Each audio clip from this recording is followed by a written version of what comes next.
Contact. Yes, clearly. Good morning, good morning, good morning, and hello, and chat rooms, and good morning, and hello. I was going to be on a little earlier this morning, and I wasn't, because A, you and I were chatting about stuff, and B, I was doing Yes. some audio stuff, and C, I had to feed every cat in the neighborhood. So that, those things all piled together turned into a real consideration. And these feral cats are a time suck right now. It's amazing. I'm running my own version of Tiger Man in the backyard. I haven't watched that yet. I need to like, oh my god, Can it's you super. imagine like just being the hot thing that comes out on streaming right now? I mean, everybody's gonna friggin' watch it. Well, look at all the movies that are crap that are doing online releases. Going, well, we would have had a great opening weekend and made. Yeah, yeah. We would have given Avengers a run for their money, but The Hunt is now available on. And you're like, okay, You know pal. what I was bummed about is I actually had made plans because I was Morning, so everybody. excited about the sequel to Quiet Place. Oh yeah, yeah. Shh. Seriously, that one? Yeah, yeah. Is that the title of it? I think so. It's like, no, this time I really mean it. No, really. Guys, settle. Well, is the at is the first I tagline remember on all talking the to a friend posters? about it. I'm sorry, what? I said the posters all say, guys, settle. Um, don't Well, I don't remember make me like pull being this sad. dystopia over. Yeah, right. Dystopia over. I remember being sad that John Krasinski wouldn't be in it, and then I thought, no, wait, maybe they'll like flash back, and Oh, like Gwyneth Paltrow in Contagion. I don't know. Have you seen Contagion? By the way, we have not heard from Chicago yet, but usually we do. I don't know where they are. Chicago. They're connected, but it's 9:06. Are we alive? I hope so. I'm going to operate as if. Good morning and welcome to the show. I hope that's the case. We'll find out in a couple minutes. Somebody can let me know if we're live on CPT. This is a good time to try everything. Oh, Johnny left. What happened? Are we losing contact with everybody now? Is that what's happening? Is this just an internet like troll killing spree? What happened? As soon as the Facebook people started coming in, then we lose Johnny. I don't think that's a mistake. But we are live as such, WCPT. If you let me know, I see you guys hooked up. I lost Johnny again. He'll be back in a second. He's gone away. He's waiting. Hello. This might be an internet thing. It's entirely possible. Oh, we've left Chicago and they're coming back, and we've left them. And CPT is connecting. This is a good cycle. All right. Well, it sounds like a good show today. What more could I ask for than a series of horrifying problems that seem to be jumpy all over the place? We may end up having to do a thing where I bring Johnny in. Hello, hello. Oh, there you are. Hi. Yeah, Lost you for a Devin second. just called me audio-wise through the Facebook Messenger to say he's not getting your signal. That's weird because I'm hearing him, and I mean, I see them, but I don't hear them. So Yeah, that's he does. weird. He just said he doesn't hear us. Oh, that's odd. All right. So you're fine. It's on his end then because he's hooked in. It's a board thing. I guarantee it. Oh, we're on the air. He says I hear Hey, you. yeah, You see, guys I can't told hear you. me. I knew it. See, I knew. I told you it was a board thing. Who else, honestly, what other host can troubleshoot blind from from All eight right, so states away? yeah, so we're Honestly. apparently like live on WCPT right Yeah, I now. know. We have been the whole time, which is great. Really? Oh my goodness. Yeah, Hi, no, no, F no. bomb. Yeah, right. No, we didn't do that. You didn't. No, You're no. completely fine. And no one is at the FCC right now. They're Yeah, all what are they they're gonna all in do? quarantine, right? And they're all at home swearing at their family members, going, you know what?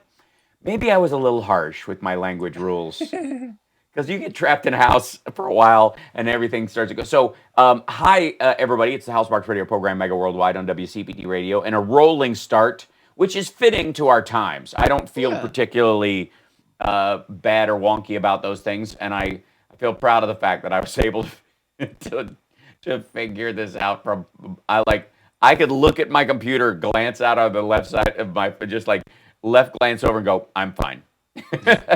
I've been, And I've, I'm personally hoping that everybody's spaghetti cleanse is going well.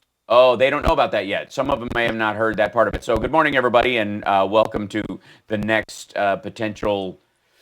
I'm gonna go with 8.5 weeks of your life. Right. Yeah. Yeah, and you have heard the phrase "it's going to get worse before it's going to get better." This is the week coming up where it's going to get worse, and the kind of worse that is scary, the kind of worse that any kind of generalized anxiety people have been experiencing. Thank you, Hal Vickery, and thank you, Lisa Miamore, for the super chats.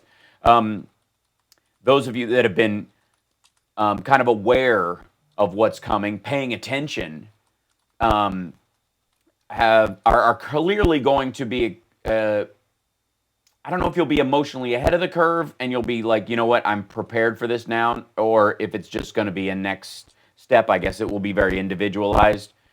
But in the case of New York's peak, California's peak, possibly Washington's, although they may have flattened their curve as much as possible.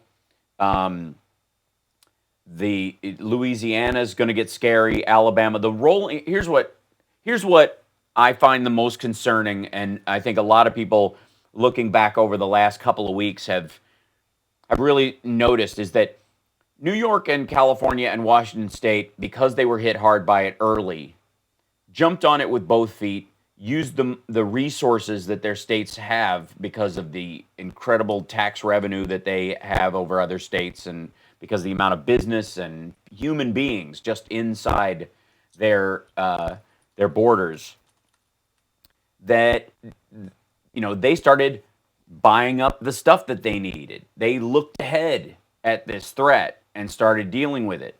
And a lot of other states like Alabama, Tennessee, Louisiana, Texas, they all were playing catch up, if not fully ignoring it. Yeah. For the last 5 weeks. And the worst part is there's this tendency, and I'm sure, Johnny, you may know somebody who goes to this, and I'm sure the chat room. So, and by the way, hi chat room. Sorry about the rolling start on the show, but I'll get to you guys in a minute because they're chiming in with all kinds of important stuff. I'm sure you know somebody that, on the one hand, you can tell somebody, you know what, you need to stop eating so much takeout and start cooking your own food. Because there's too much sodium and there's too many preservatives in the food that you're eating, and it's just not good for your health.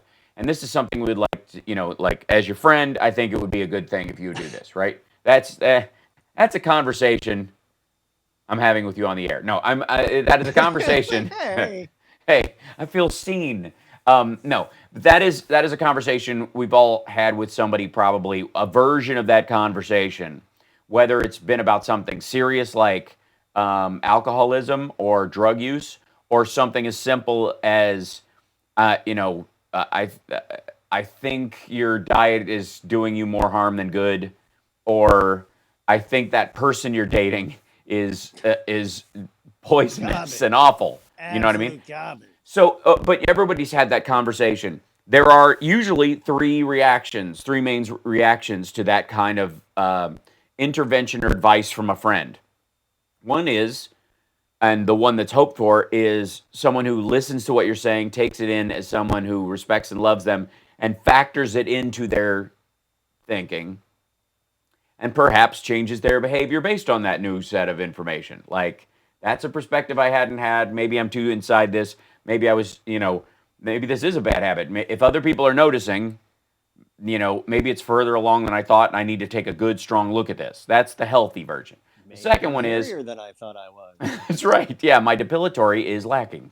The second one is the I hear you, but it's my choice, and I'm not really. I don't think you're right, so I'm not really going to do anything about it. I disagree. I hear you, but I disagree, which is also another valid response. There is a third response, which I've seen mostly in my friends who I've tried to push towards a more vegetarian-based diet over the years, where some of them will react specifically with, I'm gonna go have a big steak tonight just because you brought it up. Yeah, You know what I'm yeah. talking? You know that crowd? Oh yeah, it's Okay. the whole thing. Like I saw a meme saying like I'm the person who spends all their time sitting alone in front of their computer, but as soon as the government tells me to, no, I Yeah, refuse. I'm going out. that right. Yeah. Well, that's what we have are about 8 or 10 states that behaved that way. That literally went, like the Oklahoma governor saying, "Here I am with my kids at this crowded restaurant. Let's everybody go out and do stuff. Don't. This is all a big Democrat hoax, and it'll blow over." And states going, "Well, these big cities may need to do that, but as a matter of fact, we have an extra special reason to go out and spend time in public because we're not those big diseased cities or those heathens.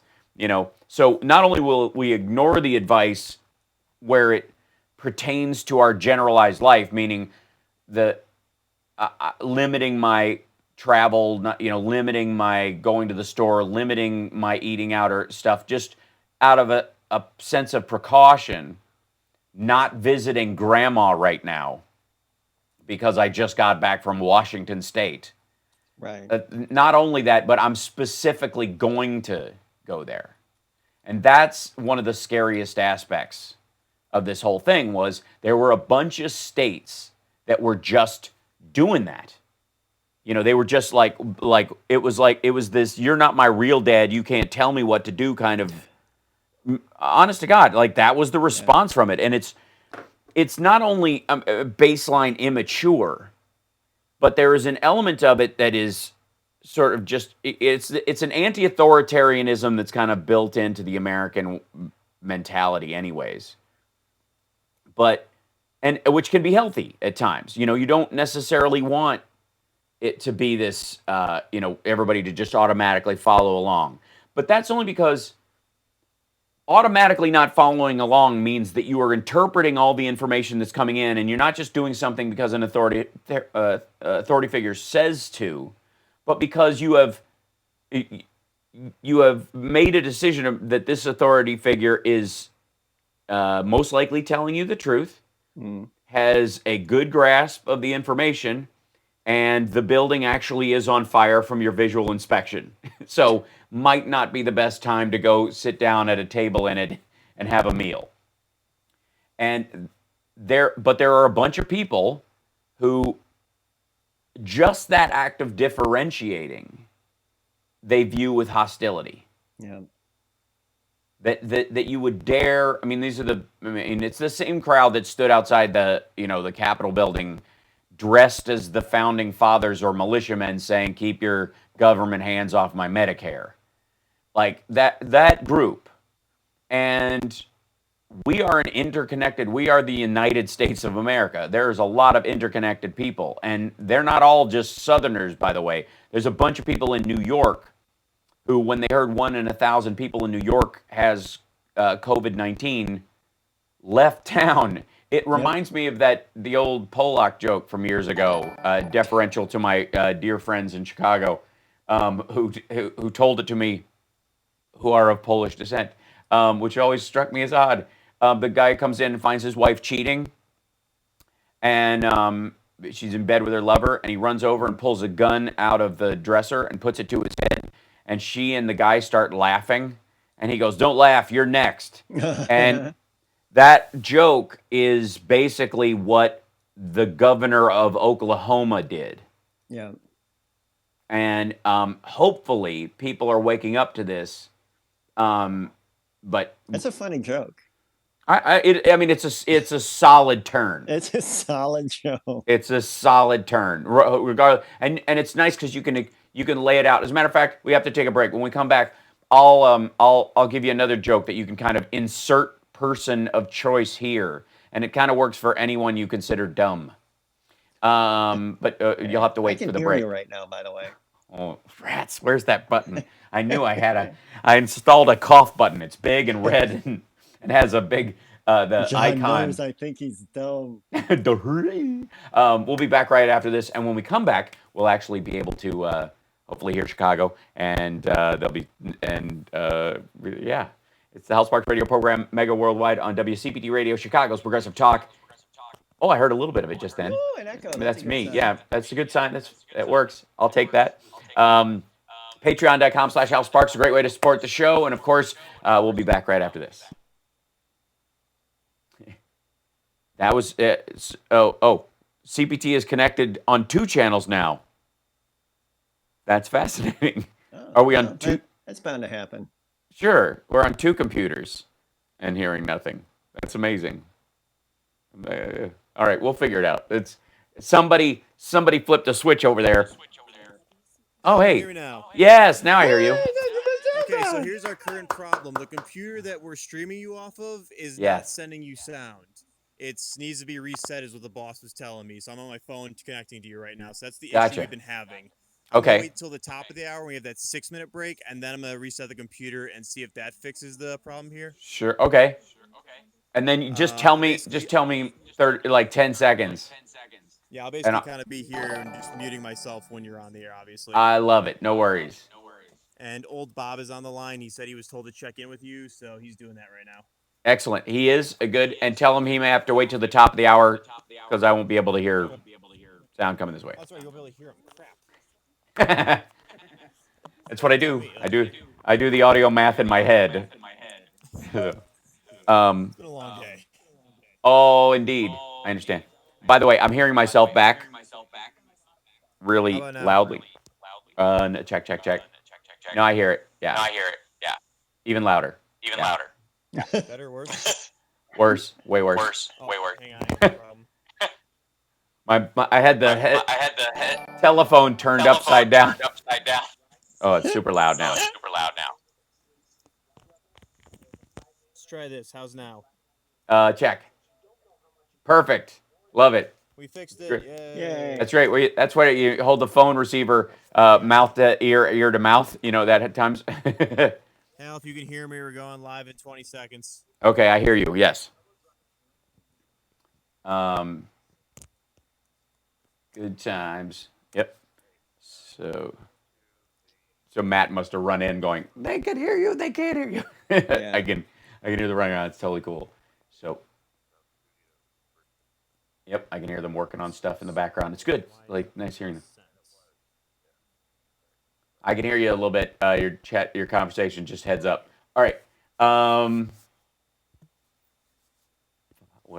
a bad judge. Has it been 20 seconds? I think it has.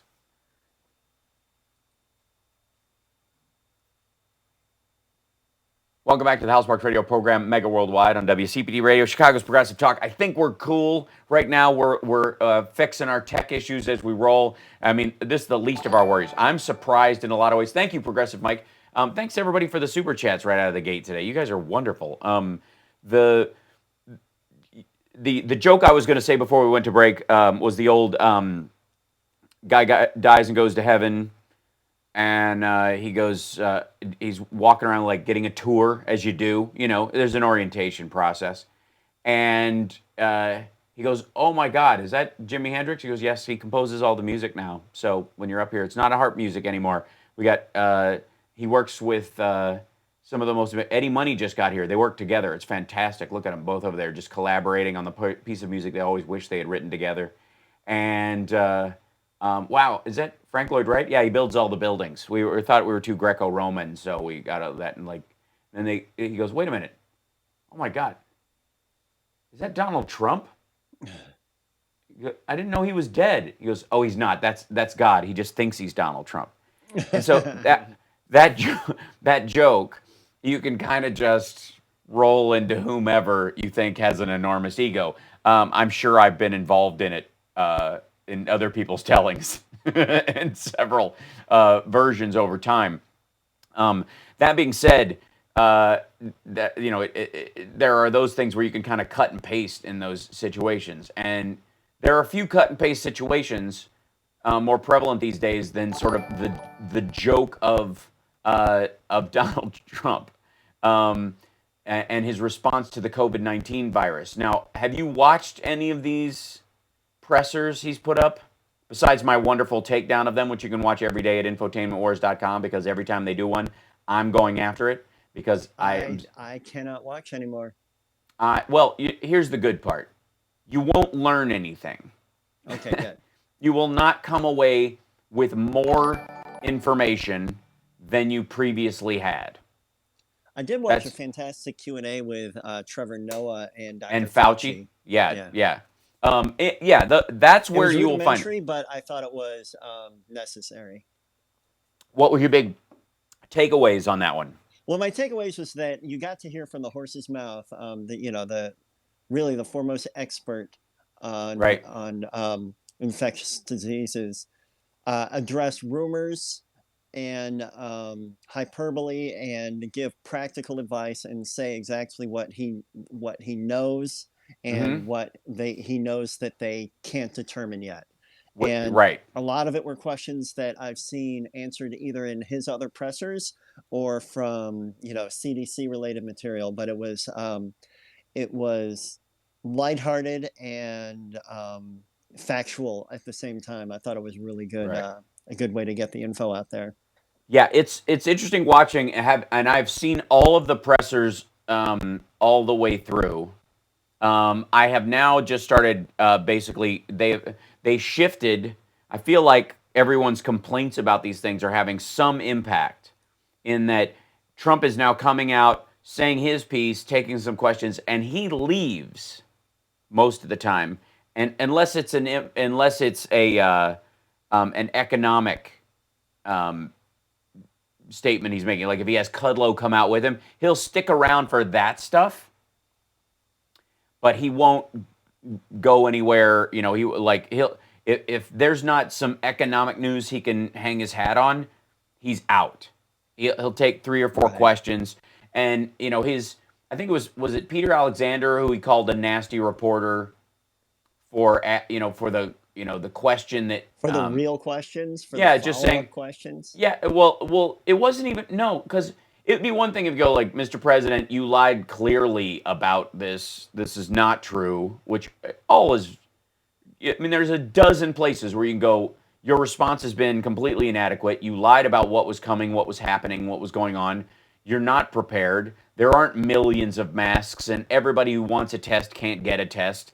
All that stuff is not true. Measurably, honestly, completely not true. It is. Yep. And here's the thing: nobody is expecting the tests, for example, for this virus. And this is where having someone who has a mental grasp of what an actual threat is valuable. Because Trump has basically I tweeted earlier this week, I was like, breaking news, Hammer is mad everything turns out not to be a nail, right? Yeah. Blames screwdrivers and wrenches for being part of the problem. And it was in reference to the fact that he only has one way of handling a stressor or a negative. And it's by vilifying it. Like he can't, everybody's saying he can't give coronavirus a nickname as much as he tries. You could call it a virus, a germ. I call it the invisible illness, the hidden one. He's trying to find whatever sticks.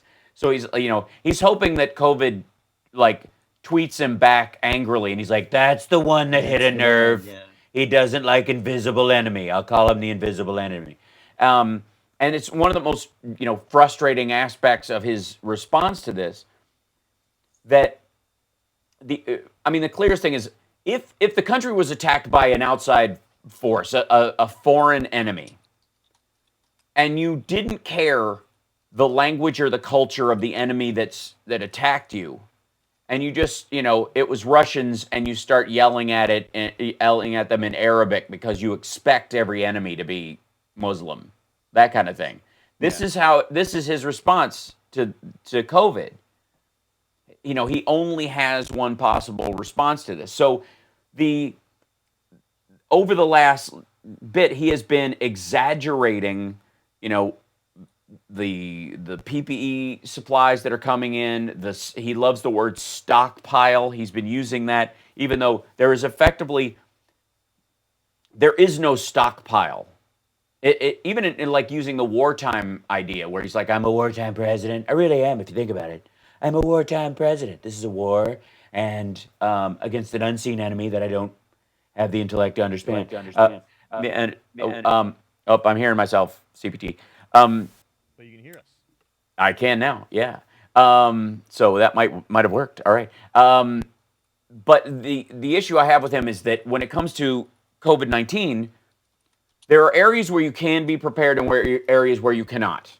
One of the areas where you can be prepared is infectious disease will come in the form of airborne or physical contact illnesses.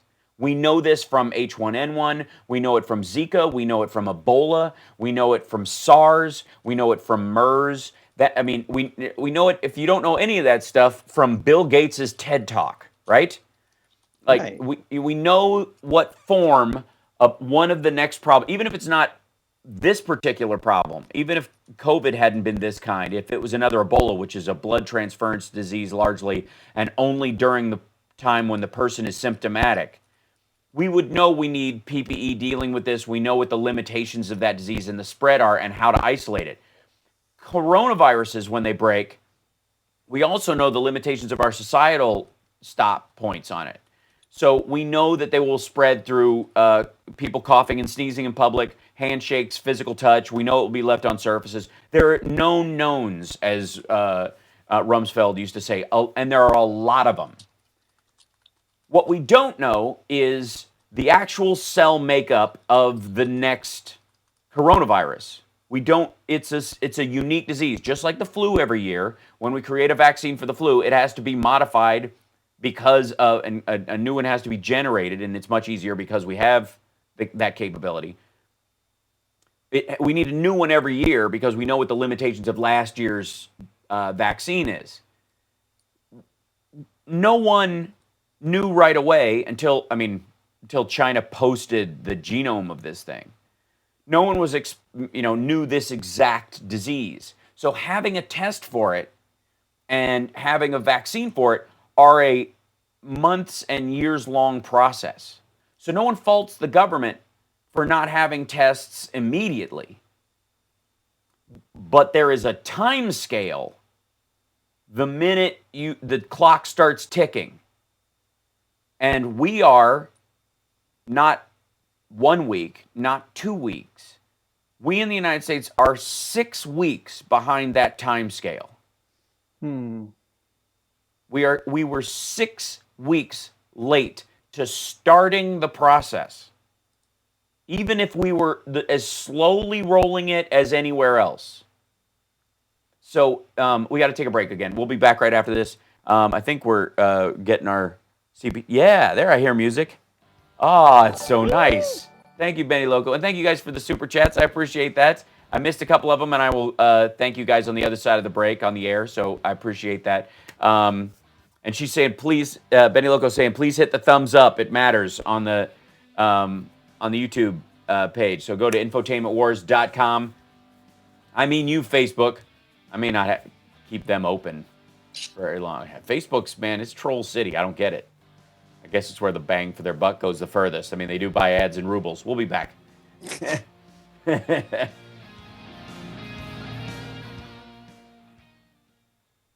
So, yeah, I did. That worked great. Yay. Perfect. We have 2 callers. Excellent. Yay. Old Bob. I'm old Bob. And who? Then we have Earl from Hyde Park. Earl from Hyde Park. Excellent. I don't think either of them are trolls. No. They call when there's 5 minutes left in the show to complain.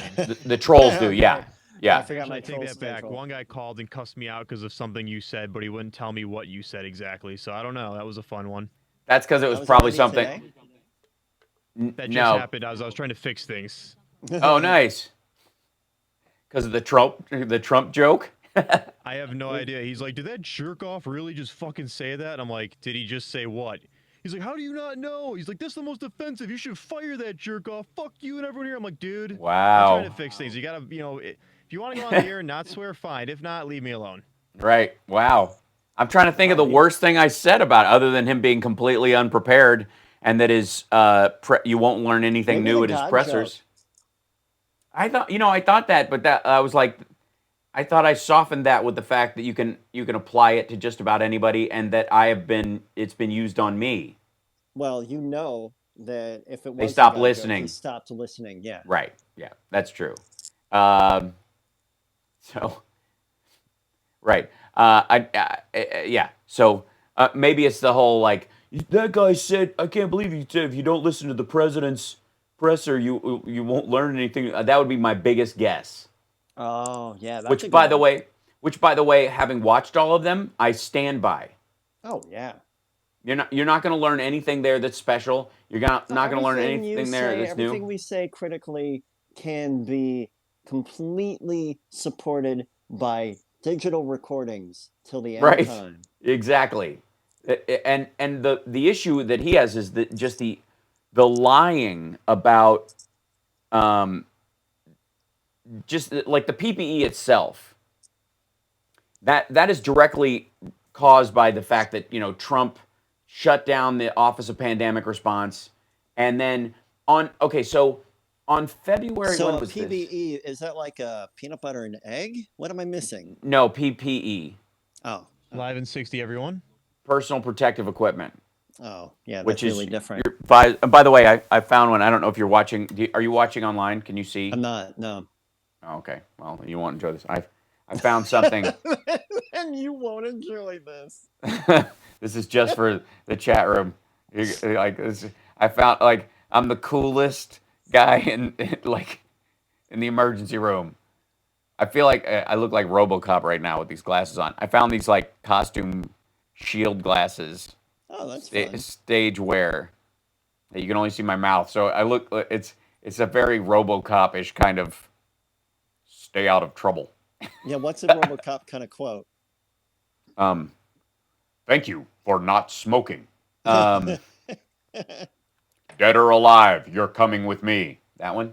Yeah. Man, I was too young when I He's saw that movie. he's dead, Murphy. You're talking to a corpse. This is Doris Davenport, host of The Doris Davenport Show, all local, all the time. Now let's get back to Hal Sparks' radio program, Mega Worldwide. Yes, let's. We got sound, we got callers, we got people, Angry people. angry people calling in. It's great. I don't know what I said to anger the troll, but I stand by it. I will say so. Before we take the calls, I want to say this. So on January 29th, which was when China closed its the border of people, like they sealed in Wuhan, so nobody could leave, and they limited traffic going out of there, and then they started tracking people who could travel to the rest of the country. Right? China jumped on it with both feet. This is when they started like welding people into their apartments. Okay, they were literally Jesus. sealing people in. They had a guy die because they welded him into his apartment, and he didn't believe he was sick or needed to be, so he tried to crawl out his balcony to the next floor down and fell off the building and died. Bunches of stories like that. Ay, ay, ay. By the way, one of my Chinese sources, who travels and goes there a bunch, pointed out to me that 20 million cell phones in China have gone off, have disappeared effectively. Cell phone accounts have been shut down. 20 million in the last 4 months since December. And until that time, they had always gone up. Understand, you have a country in China where economic expansion is slow. In a country that size, the number of people who had cell phones and phone service period versus the number of people who don't is a 5 to 10% of the public has access to that, and it's still more than most countries, right? The people who don't have cell phones, don't have internet, those kind of things, are a massive amount of human beings. And so the number always goes up. And it started going down, and especially beginning of January. Do you think that's the government intervening? I think that's dead people. Oh boy. And I mean, and you know, political activists and other people who are you know, texting and putting stuffies on stuff like selfies and of people in the background who are being taken away in ambulances on WeChat and Weibo and all the sites that they have. Like those people got scooped up, they got arrested. So it's a combination of a lot of people, and in a country of that many human beings, 20 million isn't, you know, it's a reasonable number. Yeah. Especially when you have a city of 35 million people. What's the death toll in a country like that? So the numbers out of there are always sketchy, always have been. I love the Chinese people, but the way the Chinese government handles this is horrifying. And January 28th is really when when that lockdown happened, you know, where you couldn't leave at all. Just about then. 5 days later, Trump stopped travel from China. That was the 4th or 5th, I think, was about then, somewhere around that area. And on the 29th, the press secretary put out a press release that the president had put together a corona task force. January 29th, they put together a coronavirus task force. And they referenced in it that in 2018, he had signed the National Biodefense Strategy, which, first of all, you don't have to sign. You implement it as part of your administration. It's a directive. You don't have to sign it. But okay, fine. You want to have a little, like, that's one of the things he was signing and wagging around at different times. I don't think they had a signing for this thing. But it was about the same time he killed the pandemic response team. So to basically CYA, they released a paper, the National Biodefense Strategy. Then later on, this starts showing up. Intel just gave him a briefing on in early January. They had one on the 22nd that was like, Mr. President, this is bad and it's coming our way and there is no way to stop it. After Chinese New Year, so many people are going to come back to the United States who went home, and the chances that they don't have it are slim to none. Somebody's going to bring it here. We will have to have some sort of response to this. So seemingly begrudgingly, on the 29th, they formed the President's Task Force. Now, who's on the President's Task Force? Just off the top of your head, who can you think of? Me. Yeah. Who's? Yeah, no, you're not in. Although I would feel much better if you were. Thank you. Because you would be scared crapless, but you would go, this is what I do know, this is what I don't know, and you would be able to tell the difference. Yeah. Who first comes to mind when you think of the task force? Who's in charge? Pence. Right? And who else is on there that we hear a bunch from? Steve Miller? Nope. Fauci probably is the person that. Oh yeah, most people know. No. So Fauci's still. I mean, they're not going to be able to get rid of Fauci. But he is the director of the National Institute of Allergy and Infectious Disease at the NIH. So there's no way you have a task force about this issue without him on it. You know what I mean? It's a rubber stamp thing. And Hal Vickery in our chat is saying Birx. Some people are saying Bob Barr. Babar? How many R's? Babar, yeah, B-A-B-A-R. No, the initial coronavirus task force that the president put together was headed up by Alex Azar, who's the Secretary of HHS, of Health and Human Services. Robert O'Brien for the National Security Affairs Assistant to the President. Robert Redfield, Director of Center for Disease Control and Prevention. He's naturally going to be on there, as is Fauci. Deputy Secretary Stephen Bagan of Department of State. Ken Cuccinelli from Homeland Security. Joel Sabat, Acting Undersecretary for Policy, Department of Transportation. Matthew Pottinger, Director of Assistant to the President and Deputy National Security Advisor. Rob Blair, Assistant to the President, Senior Advisor to Chief of Staff. Joseph Grogan, assistant to the president and director of the Domestic Policy Council, and Christopher Lydell, the assistant to the president, deputy chief of staff for policy coordination, and then Derek Kahn from the Office of Management and Budget. 2 of the people on this are still on the team. Oh, wow. Azar and Fauci. And I think, I'm sure Robert Redfield is still in the process, but he's not on the task force. He's just at his job at the CDC. But notice how, of all the people I read off on there, the majority of them are national security. Yeah. And then the other people who are seemingly overrepresented are business and transportation. So crazy. There are literally 2 infectious disease people, both of whom already had the position. They are a task force on this. You know what I'm saying? Well, so yeah. what Trump did in putting this task force together was, how will it affect business? Yep. And what are the chances this is a bioweapon or something? It seems to be their concern. Yeah. From who they put on this task force. Now, that task force has, totally shifted. Azar, like I said, is still on it, because he's the Secretary for Health and Human Services. He's gonna be on that. That's part of his regular order of business, is tracking infectious disease. That's what they do.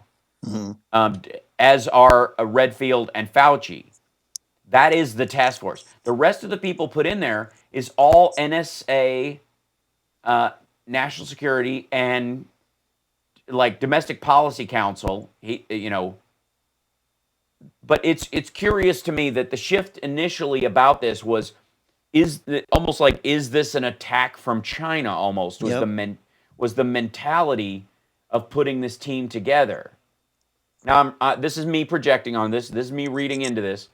But considering the fact that these are not the people who are largely on the team now, it seems like that was their initial priority. Turned out not to be what would actually solve the problem. Nope. So overall, pretty fascinating. Now, and we're gonna take a break. When we come back, I'm gonna take our callers, and then I want to in 2018 when Trump got rid of the pandemic response team, they released how many pages is it? Let's see, a 29-page biodefense strategy implementation plan, and priorities list, all of which is cribbed from the pandemic response team, but with no one running it. They basically took the on-paper mission statement of the pandemic response team, pretended it was theirs, changed the language a little bit, and released it as their strategy, but with no one to implement the strategy. We'll be back.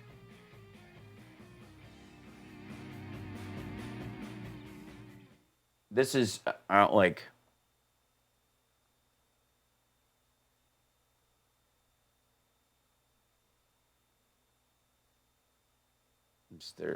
okay, where's Annex 1? Okay, so is this, yeah. To find the... Find the thingy. Yeah, I found the thingy in the whatever. Rapidly respond to limit the impacts of bioincidents.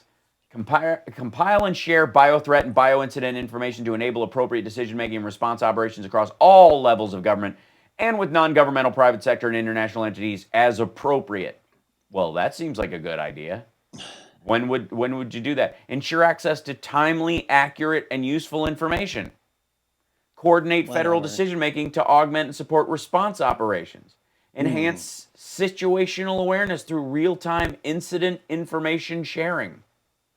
Rapidly share modeling, detection, healthcare capacity, and capability data and diagnostic information with appropriate stakeholders to monitor the bioincident continually and support multi-sectoral decision-making throughout the response.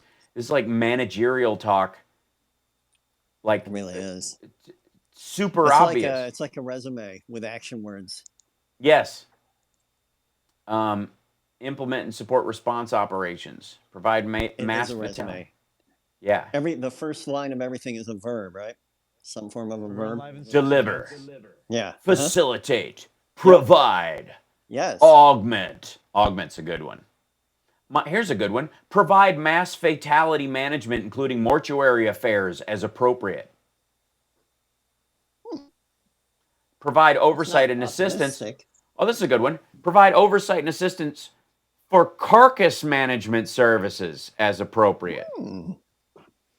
Now, I don't get too scared. That's part of if a bioweapon is used to kill all the cattle in the country, or a disease hits all the pigs in the country, like it did in China. So you have to round up all these carcasses and get rid of them. But it doesn't. No small feat, right? But having it in the same bullet point category as the mass fatality and mortuary affairs management line is What's the problem there? Huh? Undeniably tone deaf. Are we on the air? No. And we will in a second. Now let's get back with HealthSpark's radio program, Mega Worldwide.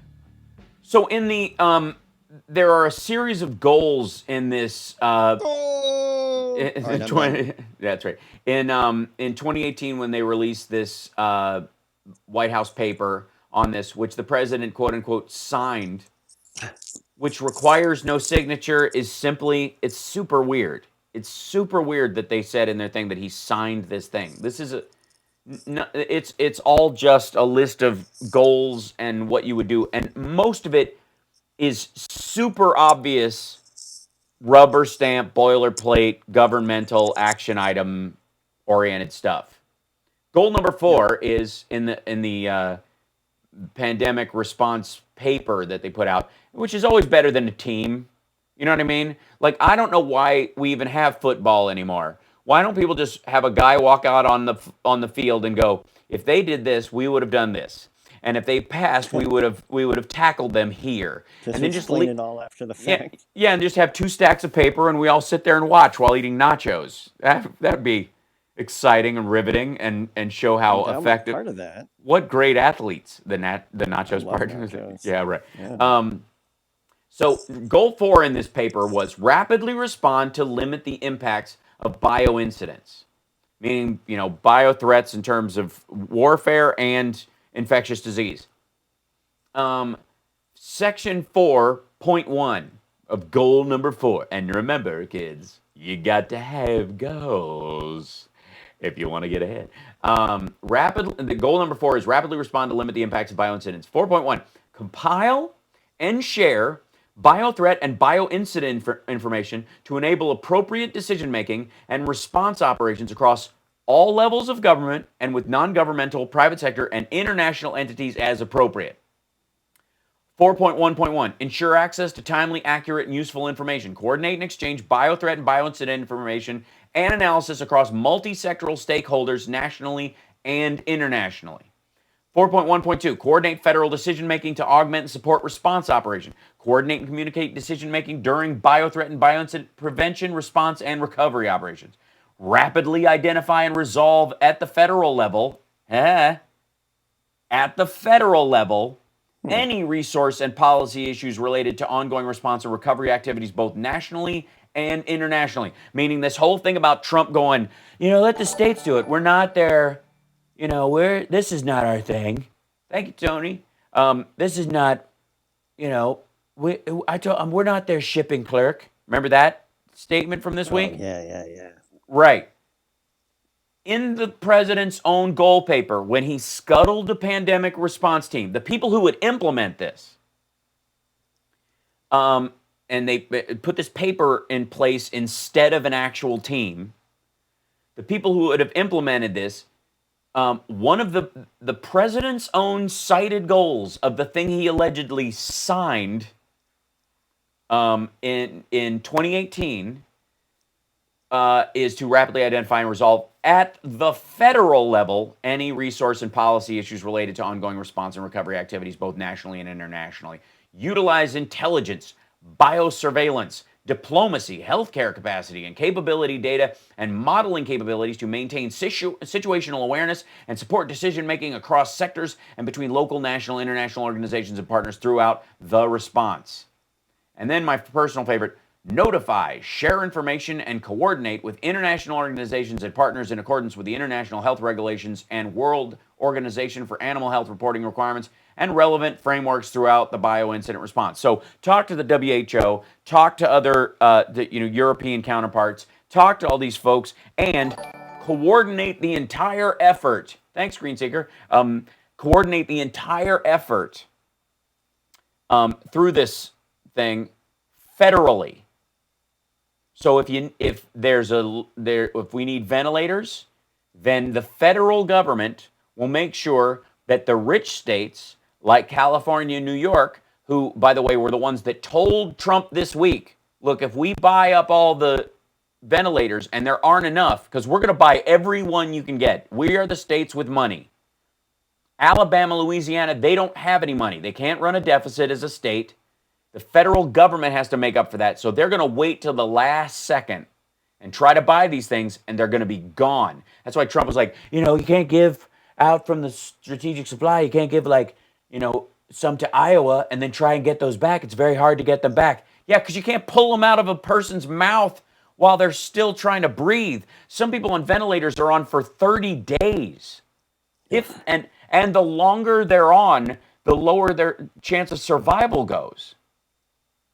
So, the president's own his paperwork on this he might as well have just shredded this thing on television every day this week. And Pence, who I am no fan of, is starting to look like a sycophant running entirely on, if I don't kiss this guy's ass, we get nothing. Yeah. And I'll play at the top of the hour. I'm going to play a clip of Trump basically saying just that. But let's take a caller, because I think we've got old Bob on the line, and I asked him to check in with us, and I want to make sure he's healthy and happy and safe. Is he with us, Devin? Do we have him? And can we hear him? That's the important thing with our technical issues. Are you there, Bob? Yes. Hey, I hear him. Yes, I am. Excellent. Yes, I am. Hope you kids are well. We're trying, man. How was your week? Well, I am currently, since Monday morning, I'm trapped in my cocoon like some big fat Cecropia moth that refuses to come out. Right. As far as I'm concerned, I don't even bother listening to the bloated loofah sponge in the White House. I think that's wise. Unless it's coming from, if it's coming from J.L. Colvin, that's the only president I want to listen to. Okay. The good news is the little niece, she got over her regular flu. She's back working at the bank. Okay.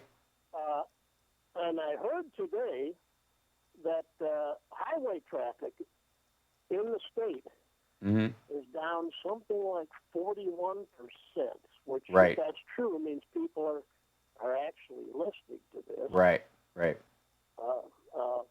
It also points to the fact of how much. It also points to the fact that how much highway traffic is business related versus people going to and from their jobs or staying at home. A lot of times, that's a lot of trucks, is what I'm saying. That's a lot of delivery. Yeah. And it is a good sign. You're right. I guess my plan is Tuesday morning I will make a really fast hop into town and back, and then I'm going to shut down here for another week. Right. So I am, you might say, what travel I do is restricted in just about every way. Geographically, it's either 4 miles to Michigan City for a few minutes, or 3 miles south of me to Westville for about, and I'm staying away from as many places as I can. I think that's wise. Wear a mask if you do go out, and take those if you have any of those Lysol wipes, which I highly recommend. If you're going to go to the market, wipe down the handle and the entirety of the top of the cart, and before you use it, simply because a lot of people will wipe off the handle, but don't realize how much you pull the cart by the front of it sometimes when you're shopping without thinking. And people do that all the time, so that would be my own little extra thing. We got to take a break, but I'm so glad you called in, and I'm glad you're well. Just stay healthy. Check back in with us. We're rooting for you, and we'll be back right after this. Thank you. Hey, Dennis, can you pot up going my way? Can you bring the volume up my direction? For the music? For just in general. The callers are quiet. And as is the music, I don't source wise. It might just be an overall bump wouldn't hurt. Okay, we'll do. Yeah, thank you. No problem. So and by the way, thanks for the. Let me go back through the. Let's see. I don't know. Let's see. Live chat. Yeah, let's see this. Thank you for the super chats. I appreciate that. Don't forget to like and subscribe. Give us a thumbs up. Go to infotainmentwars.com if you're watching in any other source. Twitch, folks, I will be gaming later on today. And, of course, if they do a presidential presser, I will also be online doing that. I am venturing out later tonight. I've got to go pick up something from L.A., and so I'm going to drive to L.A. and back in 24 hours like I do, basically drive there, sleep, and come back. And then for the run of the rest of this, I'm getting all my mail and stuff from the other house forwarded here. I have a P.O. box there. So I've got to get it forwarded here and so that's going to be an adventure. I'll be one of those business people on the road. But if anybody touches a gas pump between here and L.A., over the next little bit, you can expect it to be a little cleaner if I just left that place, because I have a whole roll, like a tube of those Lysol wipes, and I just basically I'm temporary janitor everywhere I go. Yes, and we have rubber gloves that I wear, and I also I will show you guys later. So I have a face mask, and I have sunglasses that I wear, but because the face mask I have doesn't pinch around the nose, one of the reasons why those are so crucial, besides the fact that you don't want the leak in the sides if people are breathing stuff in, mostly people, the airborne stuff is more of an issue in a hospital because of the viral load that people who are really ill have, and the multiple people. The post office won't go under during all this. This is, it's just, most of the flailing is to remind everybody how useful it is and how we take it for granted. But we'll address that. You can put a pin in that for a summer conversation. CPT restarted. That's what they did. I was like, they disappeared. Then We got disconnected. Just want to make sure everything's working now. It looks like it Yep. is. Sounds good. Yeah. So we will put that in there. Let's see. I'm carrying a baggie with a 91% alcohol rag. It sounds like a character in Blue Velvet. I just pull it out and sniff it. Are you going to be on Stephanie Miller? Now I might do her show though. Nothing, Johnny. Nothing at all. Did he went potty? I think. No, I was actually reading something because I didn't know that you were talking to me. I'm sorry. Wait, when did that happen? When did I learn to read? I know you know how. When did you start? No, I'm kidding. So it's I'm just recent. kidding. Yeah, well, we're all getting new skills. I myself am working on my piano playing. That's been the wonderful part. I was just that reading was- about how Trump referred to the governor of Michigan as that woman from Michigan. Yeah. Just called her that. Yes. Yes. Ike just called. He's doing his check-in, but he says he's kind of short on time. So if we can get to him like when we start, if that's possible with you. We'll start right out of the gate with him. That's a great idea. Okay, cool. Thank you. Let me see this. Hold. Also, you have a total of 3 callers now. Okay. Government, great geniuses decide, along with the executives of the different companies, it's possible, and they'll make a better deal on the loan, but the taxpayer will then end up owning a big chunk of companies. As an example, Boeing. Boeing, until a year ago, was put them in jail. It's President Socialism talking about how we're going to be a stakeholder in Boeing. It should be mostly about this. It's hard to We talk come back about, in 60 how guys. Okay. doing with buying from the farmers. They have started very, very large buying, as you probably. No. China's buying a ton of pork from us because something in the order of what was it, 400 million? Oh, thank you, CC Scooter. Something like, I want to say 400 million pigs had to be slaughtered because of a disease that they have in China.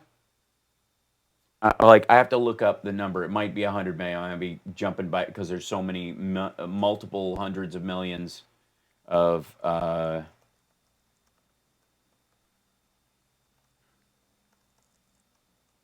mean, it's an insane.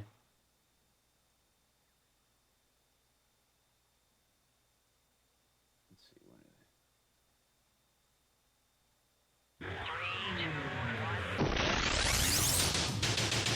You're listening to the Hal Sparks radio program, Mega Worldwide. I've had people walk out of me before, but not when I was being so charming. Video streaming at halsparks.com. I don't care for you or for the putrid sludge you're troweling out. Puss-faced little pimp stick. True progressive talk. Might be a good time for you guys to give up. We also had a check-in that we had to do with Ike. He's on the line with us as well, which is great news as always. Ike, are you with us? Yeah, buddy, no worries. I'm all stocked up and can sit for the next month without any real problems. So I'm just going to watch it roll over. I'm not going anywhere. Yeah, excellent. And do you know? Have you looked at the tracking for your state yet? Because there's a site now that will that's going to track they're tracking what the bed shortage, what the ICU shortage, what the ventilator shortage might be, what the peak number of cases will probably be. They're gaming it out over the next little bit. Do you feel like your state is ready? Well, the last number I saw, we had 400 and something in the state, and as far as my zip code, we've got none. But okay. We've got some resources here in Charleston that can handle quite a bit. Right. Besides the military base, we've got the Medical University of South Carolina downtown. Mm-hmm. We've got several hospital towers down there. But and yes, we're getting some of this political blowback. Some of these Republican blowhard mayors put in a mandatory lockdown, and people gave them all kinds of garbage about it. So now they're reversing it like a bunch of idiots. But right. The fact is they can say what they want, but the smart people are going to stay home, and traffic's very light. It'd be a good time to pave the roads. But, well, that's what Summer was saying. That's so funny. Ike, my girlfriend was saying that as we went out last night to look at Vegas, just because everything is closed down. It's almost like Atlantic City after a hurricane. Is that they? Thank you, Joyce. They've literally put plywood up in front of all the doors. They have barriers at the ends of the driveways, and there's a cop car with its lights on in every casino driveway that goes into the actual facility to keep people from just driving in and looking around, maybe, or just trying to smash and grab some of the nicer shops or whatever. But they are on with lights rolling all night long. But we ran over, there were a couple of places where like there were some potholes and some, metal panels where they had been fixing the road.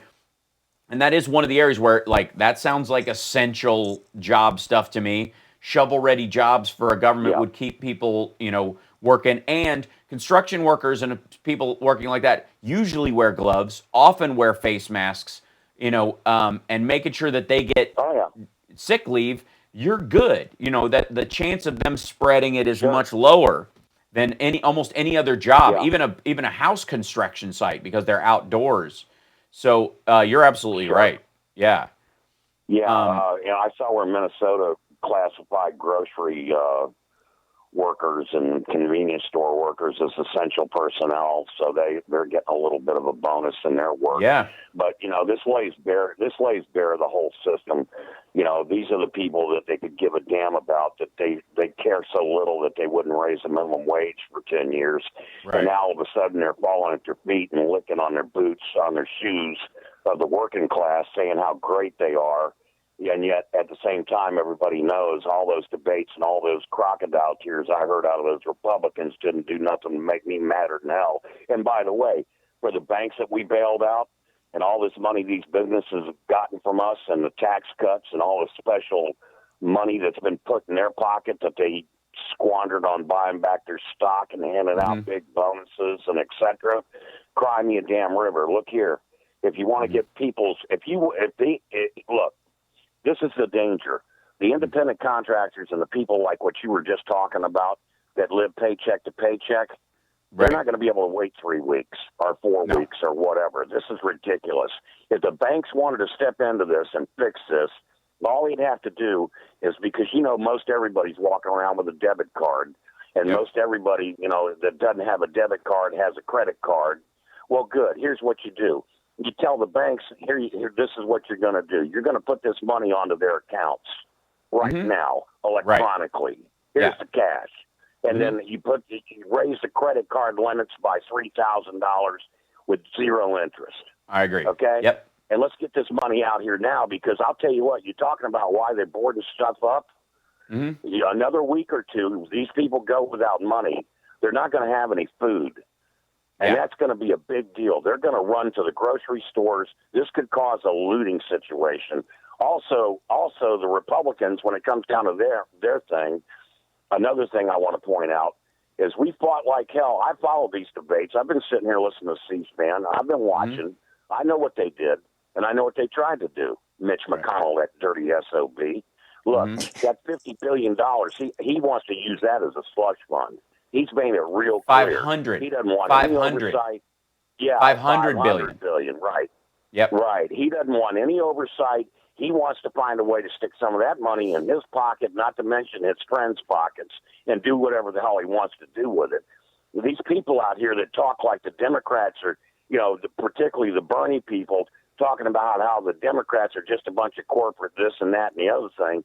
I got news for you. We fought damn hard to stop this crap. We fought damn hard to get that $600 added to your unemployment. We fought damn hard to get $1,200 put in your pocket, one-time cash payment. We fought and fought and fought for every damn dime of that. So you people out there that are continuing this garbage about both parties are the same, or the Democrats aren't liberal enough, well, you know what? Bernie couldn't do it on his own. And by God, the Democrats stood up, and we've been not only winning election after election after election since Trump's been put in office, but we've been fighting and fighting and fighting, and we're going to continue to fight. And, y'all get on board with us, and let's make this thing happen, because right now the system's been laid bare. And if the workers are going to learn anything from this, they ought to learn one thing for sure. You have got the power. If you put a little, if all of y'all just saved a little bit money back, just a little bit, to where you could go for a week or two and sit down, you'll bring these people to their knees. Because if they can't go through a drive-through and can't get fed, and they can't get their garbage picked up, and they can't get all these little things that they come to expect you to do, whether you get paid for it or not, we've got them on their knees. We're proving the point right now. So we ought to use this as a movement. We ought to use this as a way of, reinvigorating labor and getting it through these. Oh, and by the way, the gig economy, That's just a lie. That's just another way of saying we're going to screw you out of paying your taxes. We're not going to contribute to your Social Security. We're not going to contribute to your workman's comp. We're going to hang you for all the taxes. And guess what happens? The workers can't pay it either because they're not making enough money. So therefore, it weakens the whole social safety net in another way that they do. Which is what they want. Which is what they want to actually happen. Yep. Right. Yeah. The less people that contribute, the better they like it. That's what the gig economy is about. You kids wake up. Don't take that crap. Go for a union. Let's get strong again. And thanks a lot, man. Don't worry about me. I'll be all right. I'm not worried. I'm concerned. For watching these Republicans. Yeah. The only thing that can kill me is these damn Republicans. They're pissing me off. Right. Understood. You can't stop me wondering about you and making sure you're all right. Like and I agree. Can't Stop Lying in the chat says hashtag we like Ike, and that nothing could be truer. So we'll check back in with me, brother. We got to take a break. We'll be back right after this. And by the way, I misspoke during the break when I was talking. It wasn't 400 million pigs that China had to slaughter because of the disease that went through their system a year and a half ago. It was 700 million. Jeez. They killed more pigs than 2 times the population of the United States because of a disease that went through their system over there. So when Trump says they're buying $50 billion worth of, we don't have enough pigs to sell them in the whole country. We'll be back.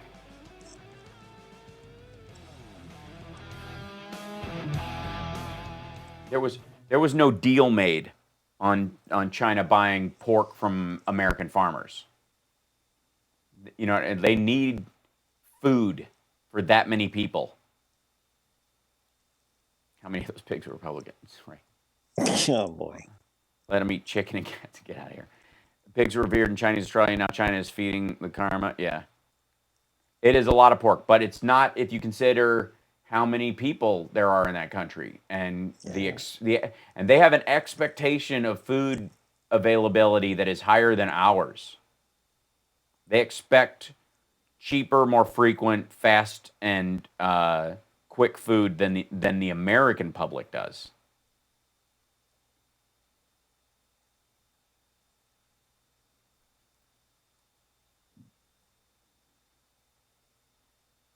So yeah. They were going to kill them, but they were going to do it for not just to kill them, to dispose. They were going to kill them, yes, to consume as food.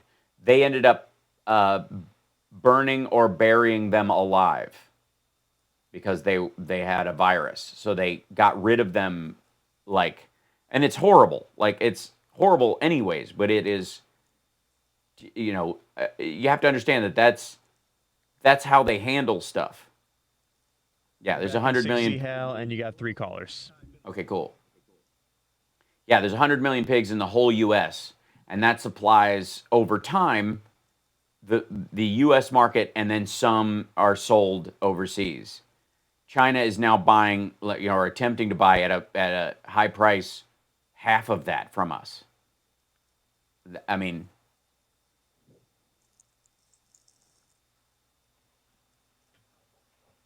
sorry, and I was mid. How many calls did you say? 3, I think. 3. Okay, yeah.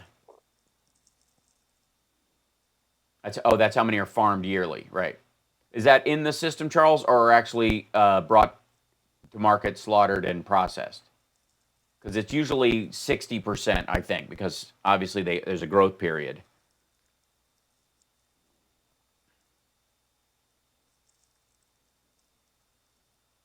Let's see.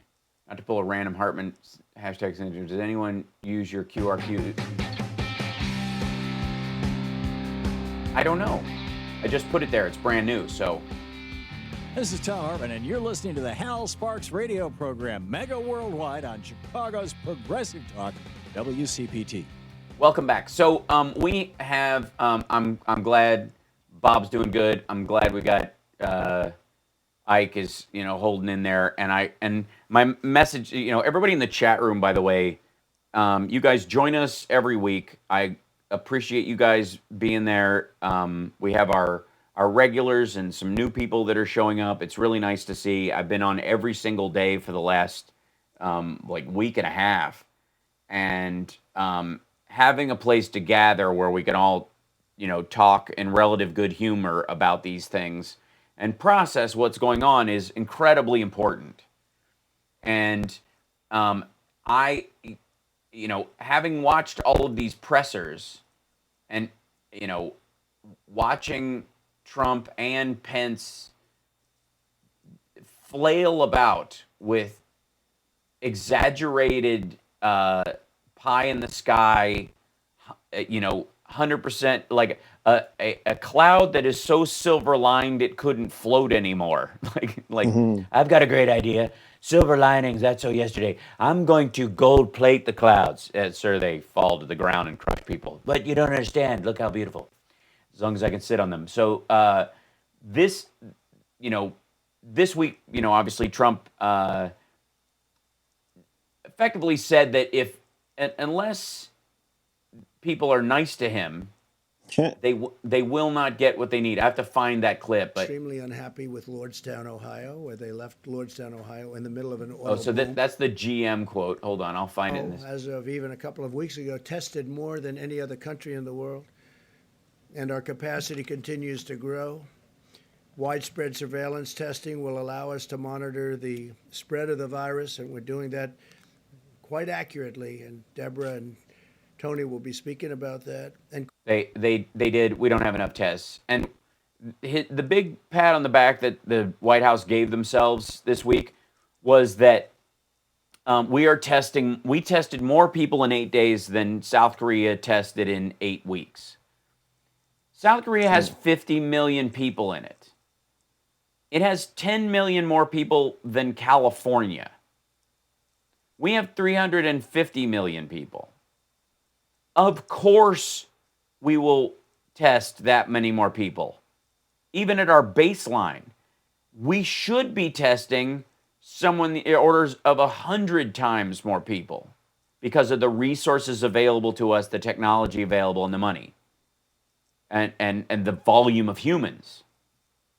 So the consistent aspect of this White House just constantly, patting themselves on the back for this kind of stuff is maddening. Let me see if I can find this one. And piece. Governor Cuomo's been appreciative, but a couple of people aren't. We have done a hell of a job. The federal government has really stepped up. What I'm asking is, what more specifically do you want the governor of Washington? All I want them to do, very simple. I want them to be appreciative. I don't want them to say things that aren't true. I want them to be appreciative. We've done a great job. And I'm not talking about me. I'm talking about Mike Pence, the task force. I'm talking about FEMA, the Army Corps of Engineers. There's no country in the world could have done what the Army Corps of Engineers has done and is doing.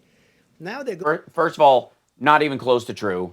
Obviously, we've heard a bunch about how the Chinese government has, built a hospital, which is really a sort of a bio prison in a week and a half.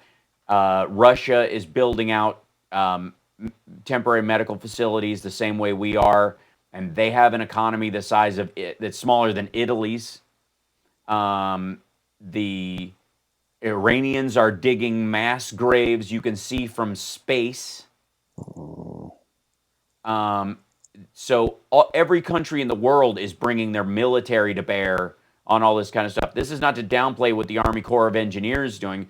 They could have done a lot more had they been set on the task sooner by this White House.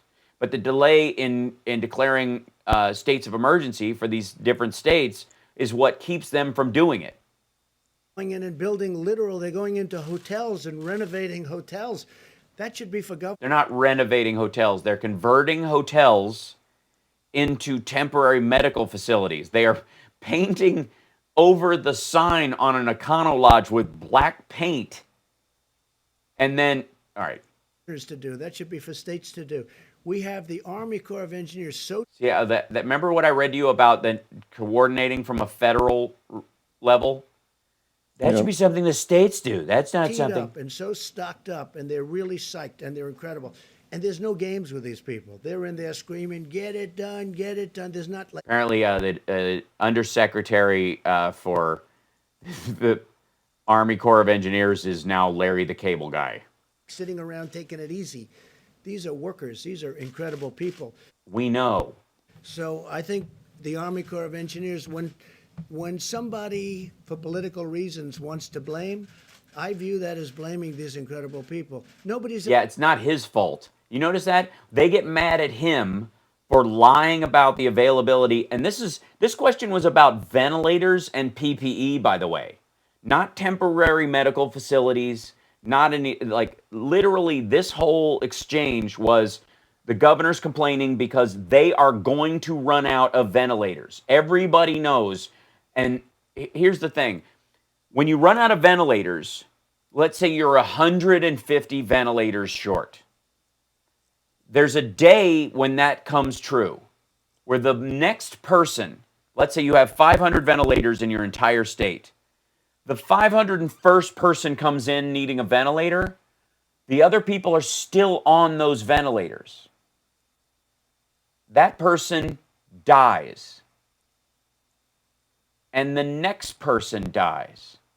And then if they get sent that 148 ventilators that they need at the peak point when they start seeing the uptick, when they run out, they're basically expecting half of that ventilator number a day over the course of 5 days. Those people are just going to die. That's why these governors are freaking out. That's why they're angry at him.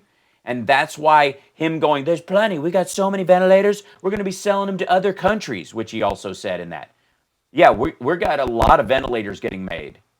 They're all going to be done in about 3 weeks. The peak of New York is going to be April 16th. The ventilators that he's talking about will roll in 2 weeks later. That's why they're mad. And when they say, Mr. President, we're running out of ventilators and the federal government is outbidding us in one area and driving the price up, and then once they back out and go, oh, in a couple of areas, we were bidding with one of the states and I told them, back out and let them have it. It's like they bid up the price of them, so the state ultimately had to pay more. But there's no coordination going on the federal level, which was in the so-called pandemic response paper that they signed when they fired the team and replaced it with a folder. I've seen it. I don't know if you've been to the Javits Center. Now, I've seen it. I would love to go there, but with all that we're doing, we will be tomorrow at the hospital boat. There's another... The hospital boat. He's going to kiss the boat goodbye. We have this incredible hospital boat. It was supposed to be ready in 3.5 weeks because it's under maintenance, a big maintenance contract. We were able to get it done quickly. We were able to... No. It still is going to, once this is done, it's going back to maintenance to pick up where it left off. It's seaworthy. Good Lord. Stock it up to the, top. They just fill it with stuff. There's no room for people. And it's leaving tomorrow at 2 o'clock. It's leaving Virginia. It'll be in New York on Monday. Weeks ahead of schedule. I think even the media, the media and governors should appreciate it. And I have to say, the media's been pretty good, and the governors have been really good, except for a couple. And with them, it's just political. How's Trump doing? Oh, well, I don't know. Let's blame. Because we have done a job the likes of which nobody's seen. So it's the words they're saying that you're concerned about. I think they should be appreciative. Because you know what? When they're not appreciative to me, they're not appreciative to the Army Corps, they're not appreciative to FEMA. It's not right. They're not mad because they're mad those people aren't being sent to them. Not that those people are getting there and doing a bad job. These people they're working 24 hours a day. Mike Pence, I don't think he sleeps anymore. These are people that should be appreciated. He calls all the governors. I tell him, I'm a different type of person. I say, Mike, don't call the governor of Washington. You're wasting your time with him. Don't call the woman in Michigan. Well, it doesn't make any difference what happens. Don't call them. It doesn't matter what happens. And remember, his own little paper said coordinate on a federal level.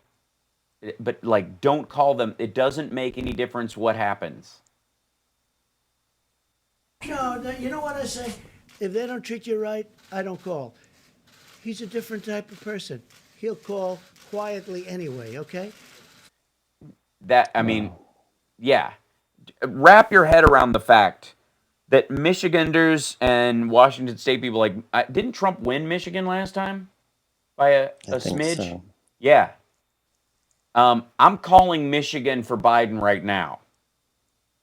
You could say any other state goes any other way. You can argue whatever future you think exists, but there is no way that that level of dismissive, petty, small-hearted garbage, and then saying that there are complaints about what he's doing and his federal response and the task force's inability to coordinate and get FEMA, get the Army Corps of Engineers where they need to be, get respirators, ventilators, PPE, all that stuff to the states that need it.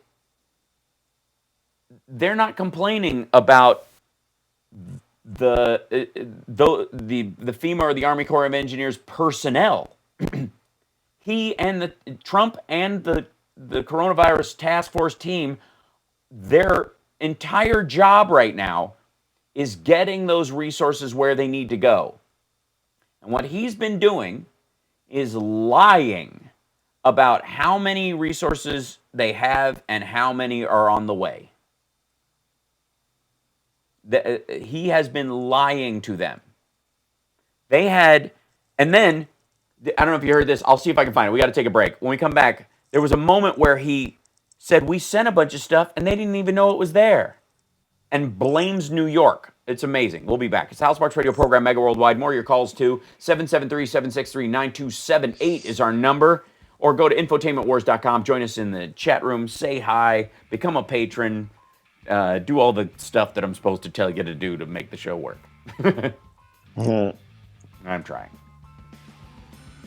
Okay. World champion rock climber. Hold on. I gotta find this whole thing. Years. Why didn't you and your administration fill that shelf? Yeah, I did. We did fill it twice. We filled it twice, and we've been distributing that for literally a year. So we've been filling out. Nice question, Peter. Thank you very much. We've been filling it out, and we've been filling that stockpile many, many times. It's been filled many, many times. And now what we're doing is something different because I think it's better. We'd fill it, so it comes from wherever the point of manufacture or whatever is. We fill it, and then we go. Now it's full. Now we take it and we distribute it around. Now what we're doing is we have an emergency. We're saying go direct, go direct, go direct. We fill it only where necessary, but now we're trying to go direct. So they drop it off in New York, or they drop it off in Michigan, they drop it off in Virginia, wherever it may be, Florida. Well, Florida's getting a lot of things. And we're finding it's a much better system. But No, it isn't. Filled, and we've stockpiled many, many times. Yeah, we ended up with an empty shelf. Yes, please. You spoke to Chinese President Xi yesterday. What did he tell you in terms of data that he's going to share and how they got the number of cases to go down? So I had a great... They didn't. I want to find where he says the thing about... And avoid travel. Is it absolutely necessary? I mean, we have sailors, we have doctors on that ship, we have everything. For a pandemic. The invisible enemy has taken over the world. Nobody cares about trade. Nobody cares about it all at one time. These are the kind of things we'll be talking about. Put them in jail, and we're getting the most brilliant financial minds in the world. I know all of them. You know all of them. I mean, you read about all of them. I guess some you don't read about, and they're probably the smartest of them all. Oh, my God. The fact is, we're taking these brilliant people, and they'll be dealing with United, and they want to help. Look, the airline on top of it, this whole thing with the virus. So Boeing will probably need industry, which is just garbage. You know, they're flying down from New York, and millions of... No, we have literally had no problem. But again, they should just sit back and be very proud of middle-aged people, everyone. And Conway laid a lot of the blame for that on the mayor, pointing out that he told people to go about life as normal and he resisted closing schools and businesses. We've gotten him a medical center. He's asked for, at Elmhurst, I know Elmhurst Hospital very well. I mean, that was an area of Queens that I grew up in. And boy, you talk about The Comeback in 60 guys, epicenter. four That's callers. really the epicenter of the epicenter. That's really something. We talked about it because that was, very close to where I grew up. And knowing it, being so familiar with it, it's incredible to see where they have the trucks. I don't have to go into great detail. The refrigerated trucks coming up, and I've never seen anything like it.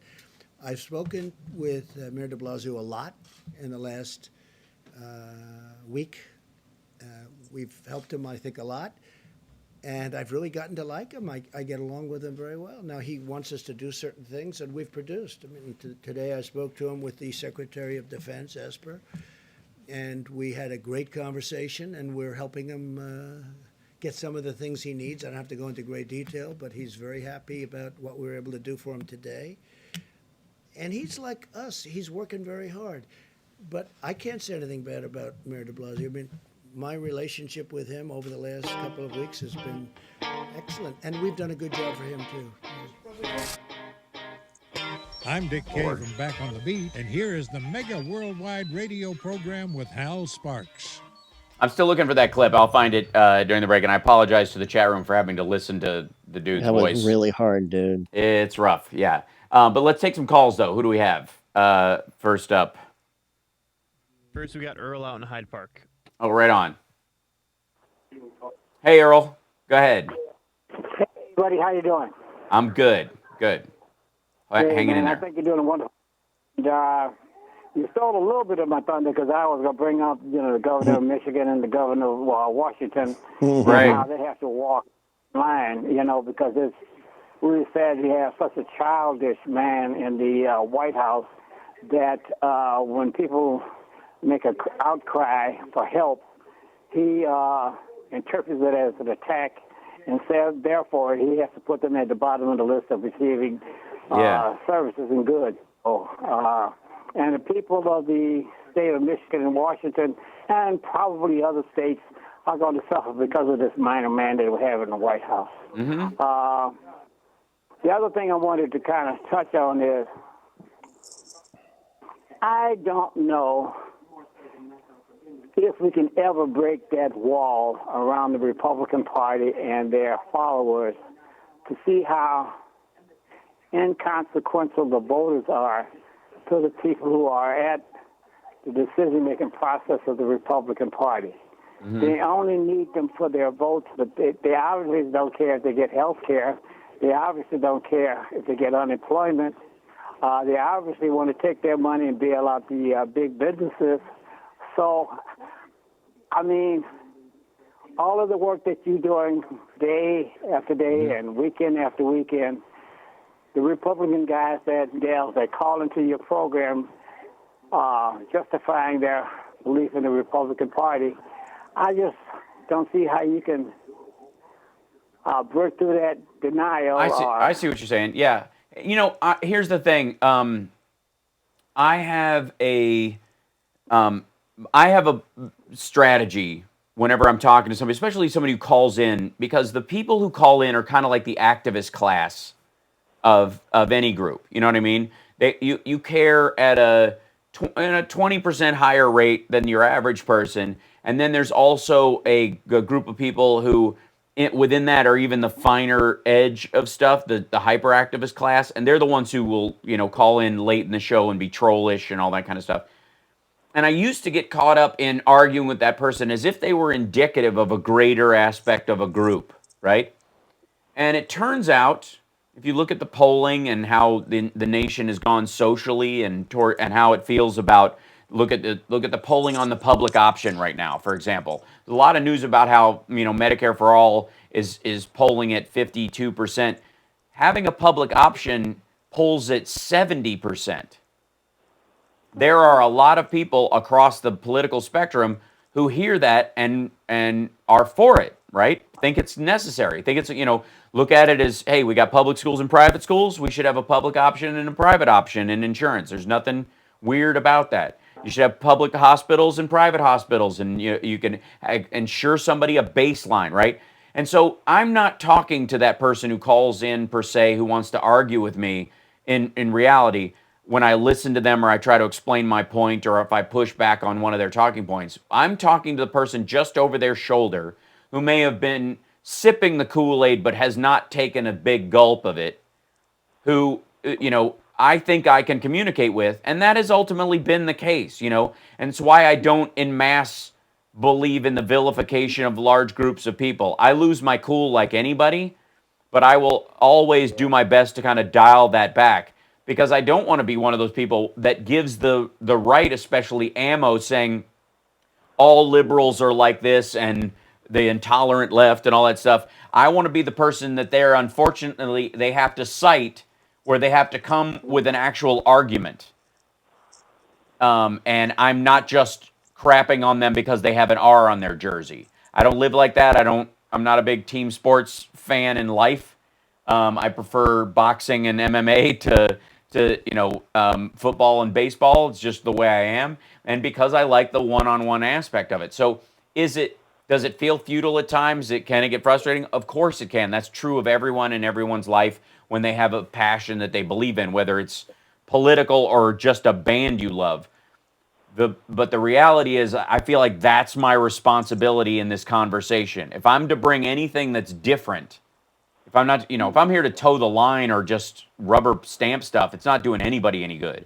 But if I can approach something from a different point of view, clarify some stuff so that people don't think, that comprehensive immigration reform from a Democratic point of view is not open borders. And so if I can explain it to somebody, maybe they won't be convinced, but the person next to them might understand that that is not the conversation they are used to hearing, and they have been sold a bill of goods that may not ultimately be true.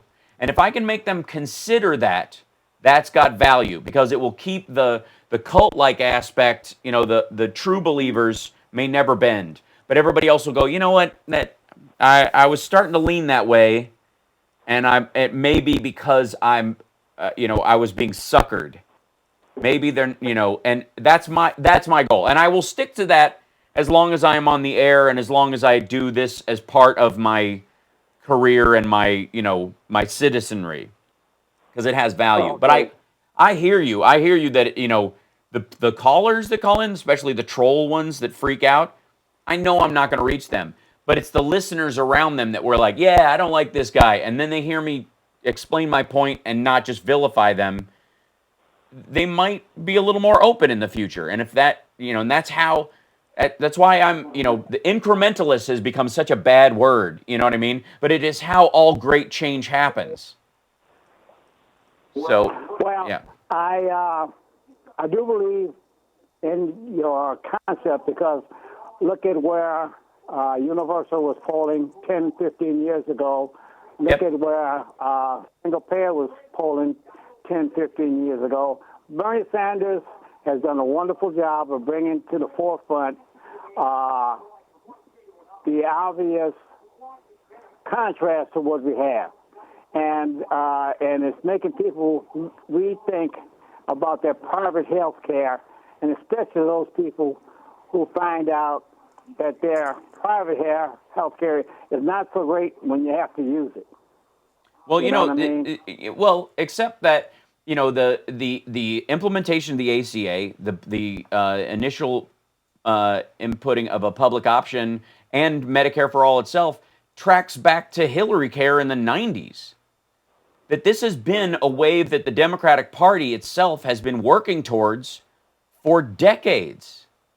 One of the reasons why Hillary got hit so hard for 20 years leading up to her running for office, and why she was so hated, and why they created such a strategy against her as a politician, was because she initially got, she was uppity enough as a first lady to attempt to get health care to children and people who couldn't afford it.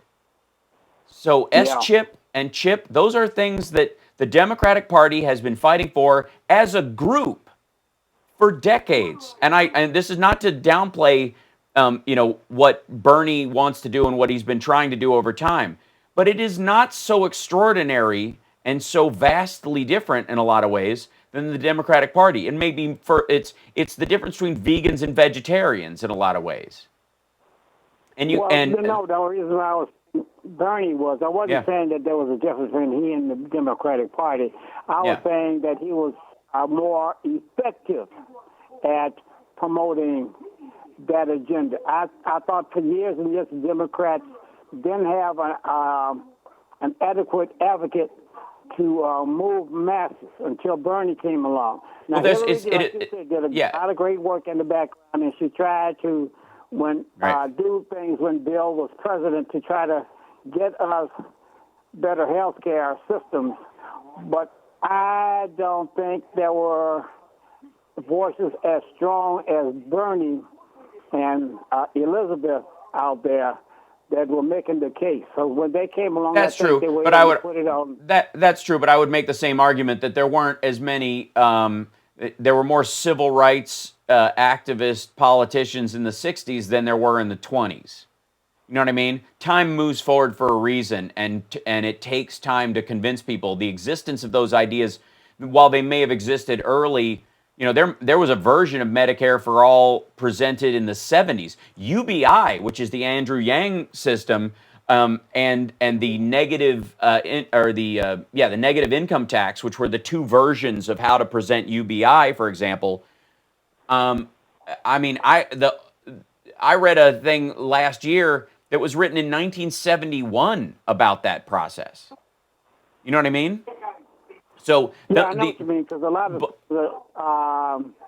that sound new or old and just have been well, and they also have to. It just takes. It's not that they're old ideas or that they're that they have new infusion. It's that those kind of ideas take time to be accepted because radical change itself, even the most radical change in the United States, even if you look at the civil rights era or even suffrage and the women's movement towards voting, was a 100-year struggle.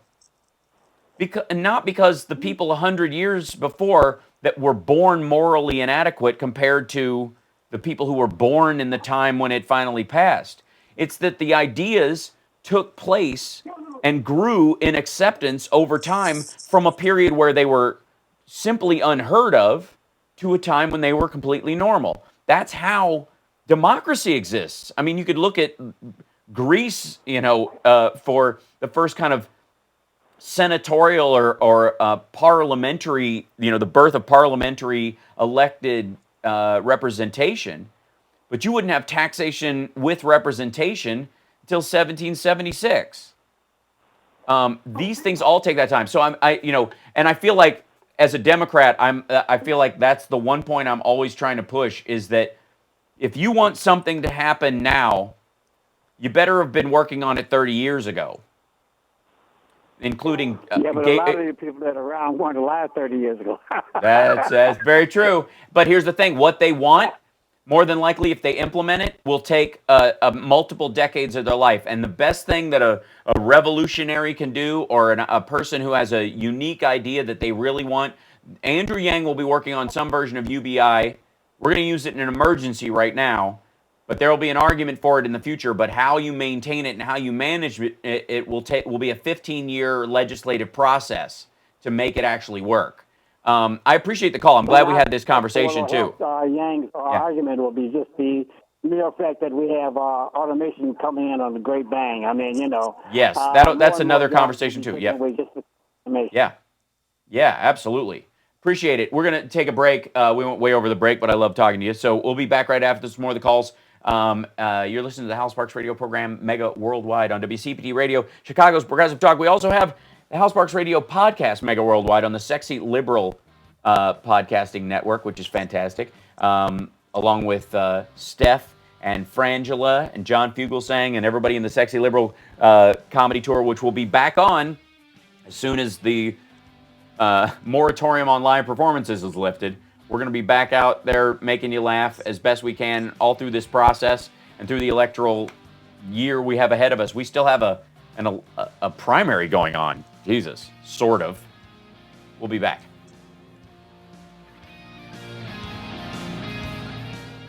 How much money would you like to save? Just by doing something you're already doing. A lot. I literally have a cat hair that's been like tickling my nose and I can't find it just by the doing entire something time. they're already doing. Driving safe. That's right, 40% just by driving. Thank you. Yeah. Sorry about that, guys. No problem. And as always, Hal, phone lines are full at the end of the show. Of course. But I think we're front loaded with people who called earlier, so the maggots are gonna get a little, you don't take any calls for nothing. And I don't believe in that Tom Hartman thing about if you disagree, go to the front. It's like, I understand people think it's good radio just to do that, but like, I can touch my face all I want, Jamie. I'm at home. I took a shower. I washed my hands. We cleaned this place like crazy. All right, we're back in 60, everyone. Thank you. Welcome.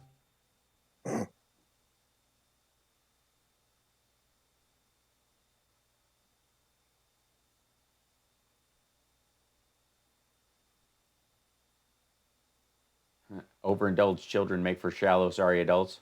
Gee, what example could I bring up of a person who fits that? The silver spoon crowd.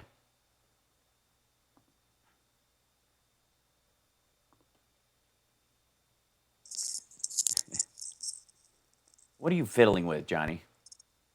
Nothing. It might have been just my microphone slid around. Sorry. Why is it sliding around? Are you walking around your room holding a SM58? Just like, how you doing, folks? Exactly. Like Elvis, Wise men say only fools rush in.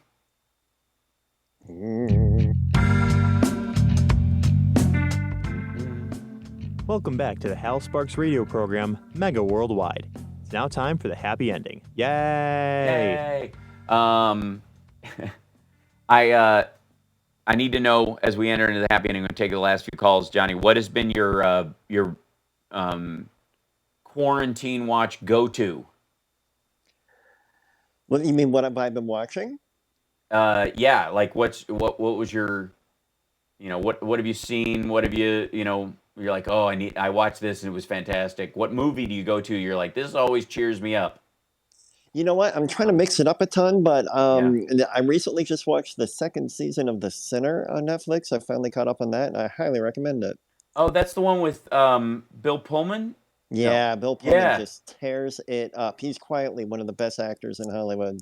He's terrific in it. So, that's a good one. Both seasons are amazing. Yeah, I enjoyed Mindhunter. I was very sad when they stopped production. Yeah, there was but you know what's interesting, and this is such a side note, but all the people who had their dreams dashed or something weird happened right before all this stuff started may have ultimately had their life saved by it. Yeah. Like, I keep thinking about, like, Chris Matthews getting, booted off MSNBC basically like 2 weeks before this all hit. And I'm like, I can't imagine he's the healthiest dude in the world. No. And as I was watching, before they started moving all their hosts from home and shooting there, I heard somebody in the background on Rachel's show coughing at one point, like a heavy cough. And then that camera guy, or the audio guy, died that they had. And she was broken up about it. And I keep wondering if that was him a week before. And I've been to those studios. I've been on Rachel's show. Her studio and where they shoot, where they shot Hardball is like a hallway away, and it's a lot of the same crew. Yeah. They because they flip flop. So every other hour has the same crew essentially. So if you're on Chris Hayes' show, you can work Lawrence, and if you're Rachel's people, you can work the 11th hour because you got to move from studio to studio, right? There's a transition between the two. Sometimes they overlap, but not often. And I keep thinking about, like, she would have had some of his crew and vice versa. And if they were sick, they would have carried it to those studios. Like, there's that old Chinese proverb about the guy who, he's at a village and they say, you know, somebody comes through the town, and for whatever reason, like they give him a free horse. They give him this horse, and like we want to give you this horse or whatever, and he gets this horse, and everybody in the town says, "Well, how fortunate that is that somebody gave you a horse. That's amazing." And the father goes, "We'll see." And everybody's like, "We'll see. You got a free horse. That's amazing. What you can do with a horse in our society, like you are automatically royalty because you have a horse now." And he's like, "We'll see." And then his son, while he's riding the horse, falls off and breaks his hip and has to walk with crutches for the rest of his life. And everybody goes, "How unfortunate that this horse somebody gave you, your son got injured on it." And instead of being sad, the dad says, "We'll see." Mm-hmm. And then a war breaks out, and the emperor comes through and conscripts all the men, all the boys, the young men, to go fight in the war, and they all go off and die. And his son was the only one that was saved because he'd broken his leg having ridden the horse. Like that, you know, you can't tell where those cascading experiences, you know, will lead, you know, and I think about that. Anyways, let's grab a couple of calls. We got a few minutes left. Let's grab a couple of calls that are in here. Who do we have? Next, we have Catherine. Excellent. Hey, Catherine. Hey, Hal.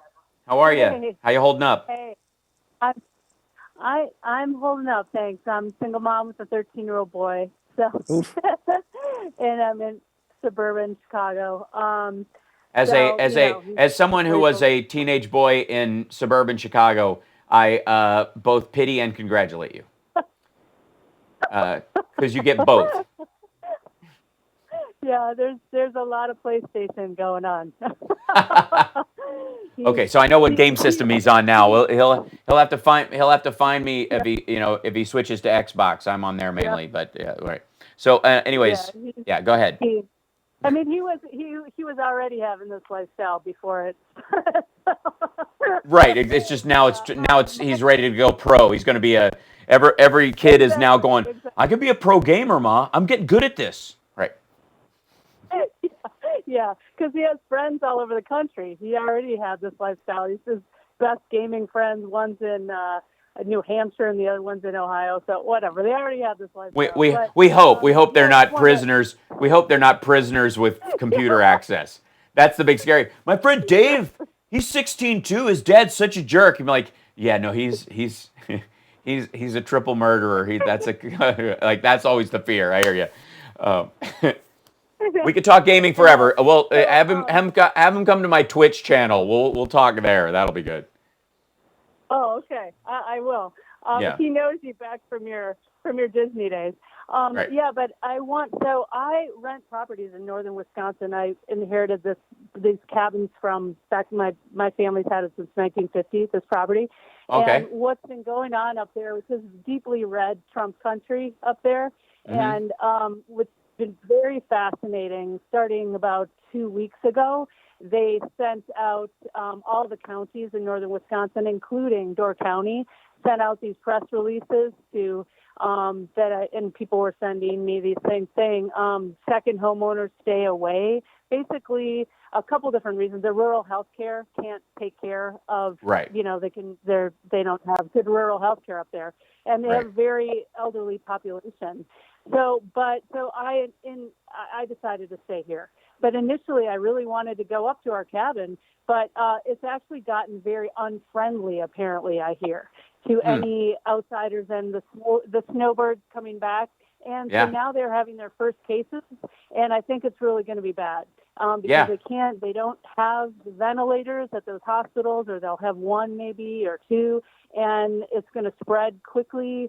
I know that there's already 2 cases on a reservation up there, and so I'm very concerned that they don't have the health care. And that's I'm glad we stayed, actually. Yeah, Louisiana, beyond New Orleans being known as a kind of vacation spot, there is a tremendous amount of oil and gas and shipping down there. So a lot of New Yorkers, for example, who run their business in that area, decided, okay, we're going to go down and stay closer to business and get out of New York since so many people are sick here, and took the disease with them. And that's true of dozens of areas because of people who have, I have a rental property, that if you can afford a place in New York, you can afford a rental property somewhere in Kansas or Iowa. And so a lot of people buggered off to those places and are spreading it in areas where they don't have the capacity. New York definitely doesn't, but you damn straight, like Idaho doesn't have the beds it's going to need, especially if they get a flow through of those people. So you're absolutely right, and they are not prepared because they were late to the game of telling people to stay in and stay home. So for you and for me and for everybody, stay home. If you don't have to go out, don't go out. If you do have to go out, wear gloves, wear a mask, cover your eyes, clean up before and after yourself like you're a murderer trying not to leave evidence and fingerprints. We'll see you guys next week. I will be streaming later on today on my YouTube channel with the presser and for fun. We will get through this. We will deal with these tomorrows as they come. Take care of yourself. Take care of somebody else. We'll see you soon. Stick around for the post show. Johnny, love you. You're awesome. Love you too. At JMillion on Twitter. We'll be back. Thanks, Devin. Thanks, everybody at CPT. Stay healthy, you guys.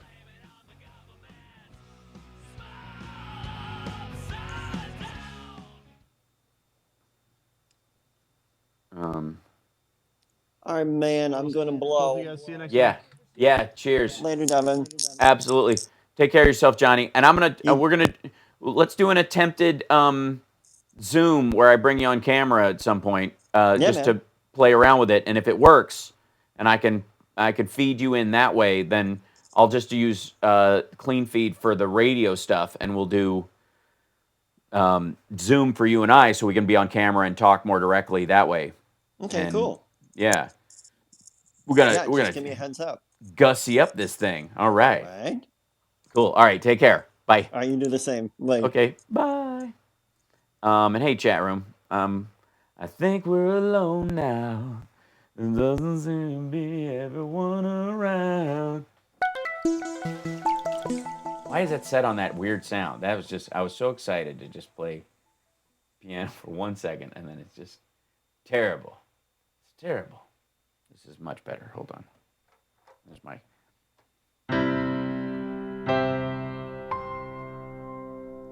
There's a delay, which is weird. I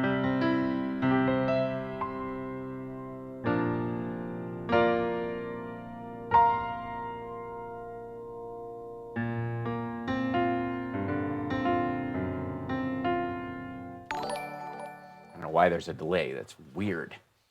Live movie music from early 80s. Right, yeah. Well, that or a modern like Mandy style I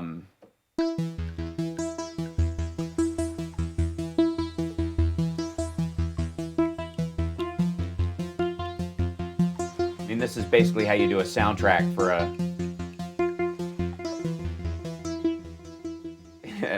80s style.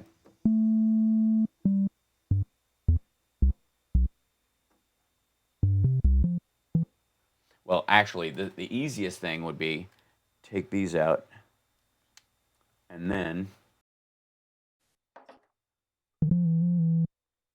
see if I can just go preferences, outputs, pro speakers, that's true.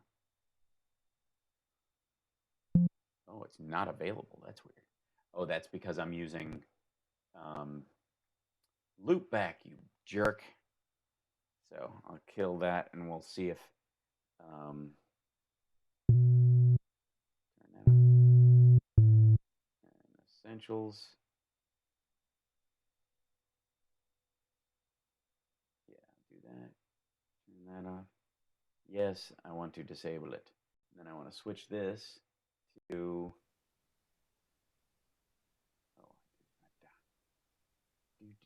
Okay,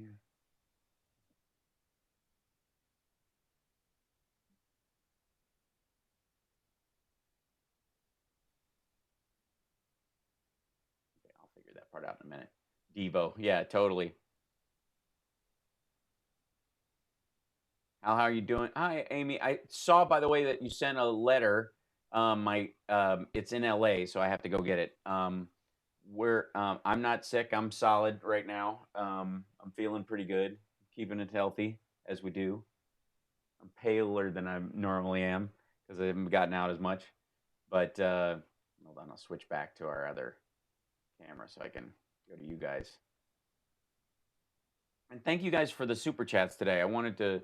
It's so weird in using Restream to get to all these sites. It is hard to manage to look at. Oh, thank you, DC2257. I appreciate that. Let's see. Look at my YouTube studio, and then I gotta find a way so that I can bring up the analytics and engagement and all that kind of stuff. By the way, we're over 11,000 subscribers, and I want to thank you guys. I want to thank all of you guys for spreading the love. That's really been helpful. We had 3,000 unique views just in the last 24 hours while offsite. So people are watching the other videos I'm doing on their own stuff. I used to look at the YouTube analytics page and just be like bummed nonstop because it was just like, yeah, that's pretty much nothing. Like, because you guys would come in and there'd be this huge spike for Saturday, and then the rest of the week just flatline. It looked like the slow dying EKG of someone just whatever. Now it's it's starting to look like, yeah, I mean, it looks like the stock market, but it looks like the stock market over 20 years. There's ebbs and flows, but overall it's going up. So thanks Billy. I should hope so. 11,000, we're growing faster than COVID-19, if only.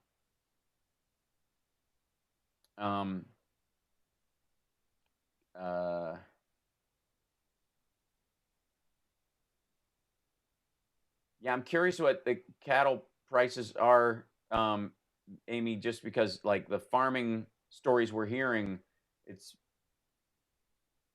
I don't know if that's because of supply and delivery right now or what they're expecting over the next little bit. Hal, just an aside, I've called your show a handful of times. I wouldn't try in the first hour as you would never take callers there. Not a troll, just hate on hold. Oh, well, I'm sorry, Miss Stacks. Let Devin know next time that you're in there. I mean, I know Steph is just a pro with these callers, man. She just does not care. She just, like, you get a sentence and you're gone. And I was raised a country boy. You can't just hang up on somebody. I've always been mystified in movies when people hang up without saying goodbye. That's like a fairly standard, like, damn it, Charlie, I said 3 o'clock and I meant it. Okay, fellas, we've got to be like, say goodbye. I mean, if I was like, if a realistic phone call to me is often like people are just like, yeah, well, you tell them I said that. Okay. Yeah, about 2. Okay, all right. Yeah, I don't know. Spaghetti maybe, but we'll talk about it. No, she didn't. All right. Okay, I gotta go. I really gotta go. Okay, but yeah. 3, like I said. Okay. Yeah, bye. Okay, bye. Bye. Like, I'll keep saying bye, hanging up like as the phone goes down. Oh, Marshall Stacks. Nicely done. I'm rather concerned because this pandemic started allergy season for me, and I don't know what to make of my runny nose as it happens around this time of year. Okay, so Evernum, runny nose, flu-ish stuff is, I mean, there's a little bit of talk about post-nasal drip and stuff being part of this, but that usually is a sign that it's a minor affectation.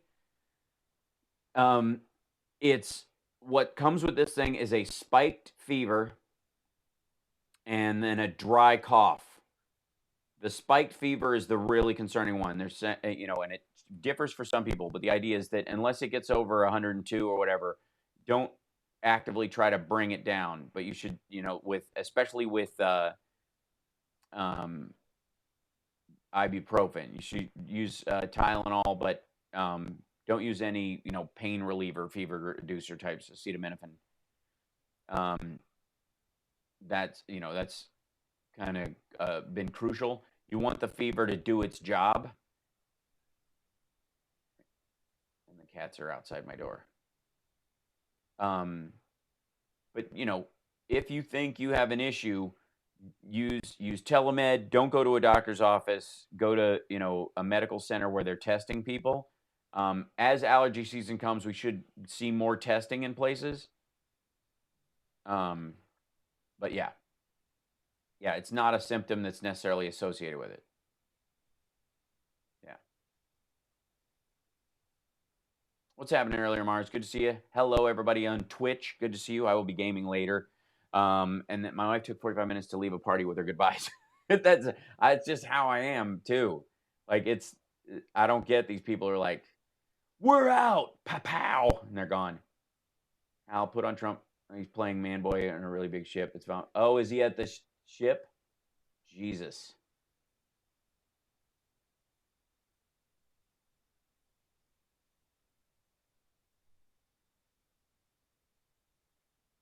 Mr. President, just a quick clarification on the total quarantine you're talking about for New York City. Well, we're looking at it. We're looking at it, and We'll look at it. We'll see what happens. We're gonna see what happens. We'll see what happens. We're gonna see what happens. We'll see what happens. And we're thinking that person's gonna be standing there the entire time. making a decision. A lot of the states that aren't infected, that don't have a big problem, they've asked me if I'd look at it. So we're going to look at it. Yeah, the states where the people who are sick are coming to those places are now asking you to stop people from leaving New York. They're not worried about their own states. And it'll be for a short period of time if we do it at all. It'll be. Thanks, Jim. I appreciate that. Thanks very much. Well spotted. Well said. New York. It'll be New York, parts of Connecticut, and parts of New Jersey. No, we won't do that. We're talking about leaving New York. Leaving New York. They go to Florida, and a lot of people don't want. I'm thinking about putting Snake Plissken in charge. Lee Van Cleef, excellent work. So we'll see what happens. We're going to make a decision. Do you need the military for that, sir? Would you call the We're not going to need much, and the people of New York, they understand it better than anybody. You mean the ones that are leaving understand that they don't want to stay better than anybody? What? And they'll be great. I'll speak to the governor about it later. Trust me on that. It's going to be fabulous. It's going to be so good.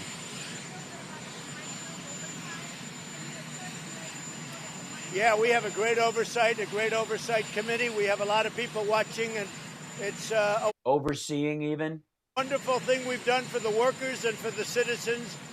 It's really potentially $6.2 trillion, and a lot of people are going to work, and it'll bring back the economy, I think, very fast. Okay? Thank you, Jill Carter. Well, they couldn't be criticizing me because we got a unanimous vote. They're criticizing the implementation. You didn't get it. It's not your package. What are you talking about? They voted for their own bill. How can they possibly criticize me? They just gave me she's saying they're criticizing me, the Democrats. Why did they vote for it? We got a unanimous vote. Not we. It's not your bill. He just walked off. Oh, my God. President, just a quick clarification on the total quarantine you're talking. Yeah. Oh, my God. How could they say that? How could they criticize me at all? They gave me all this stuff. Good Lord. He's using the royal we.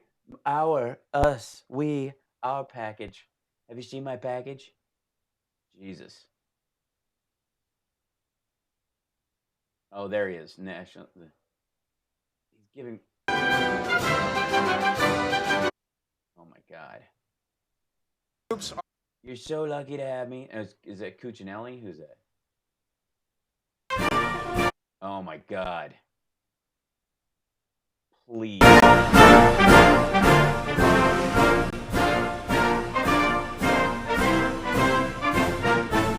Hail to the chief, he's the one we all say hail to. We all say hail because he keeps himself so clean. Look at this. What? I want a real Kim Jong-un-y kind of a vibe. Stand over there, 6 feet. Wait a minute. How tall am I supposed to be?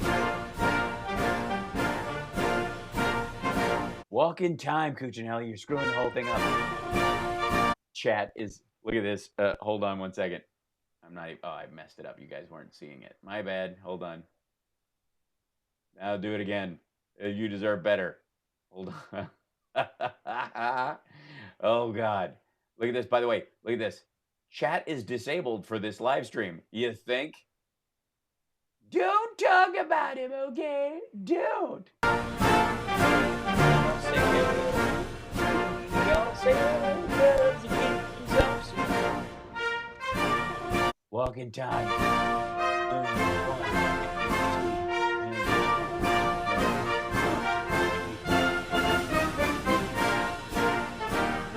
Thank you. Cut the music, okay?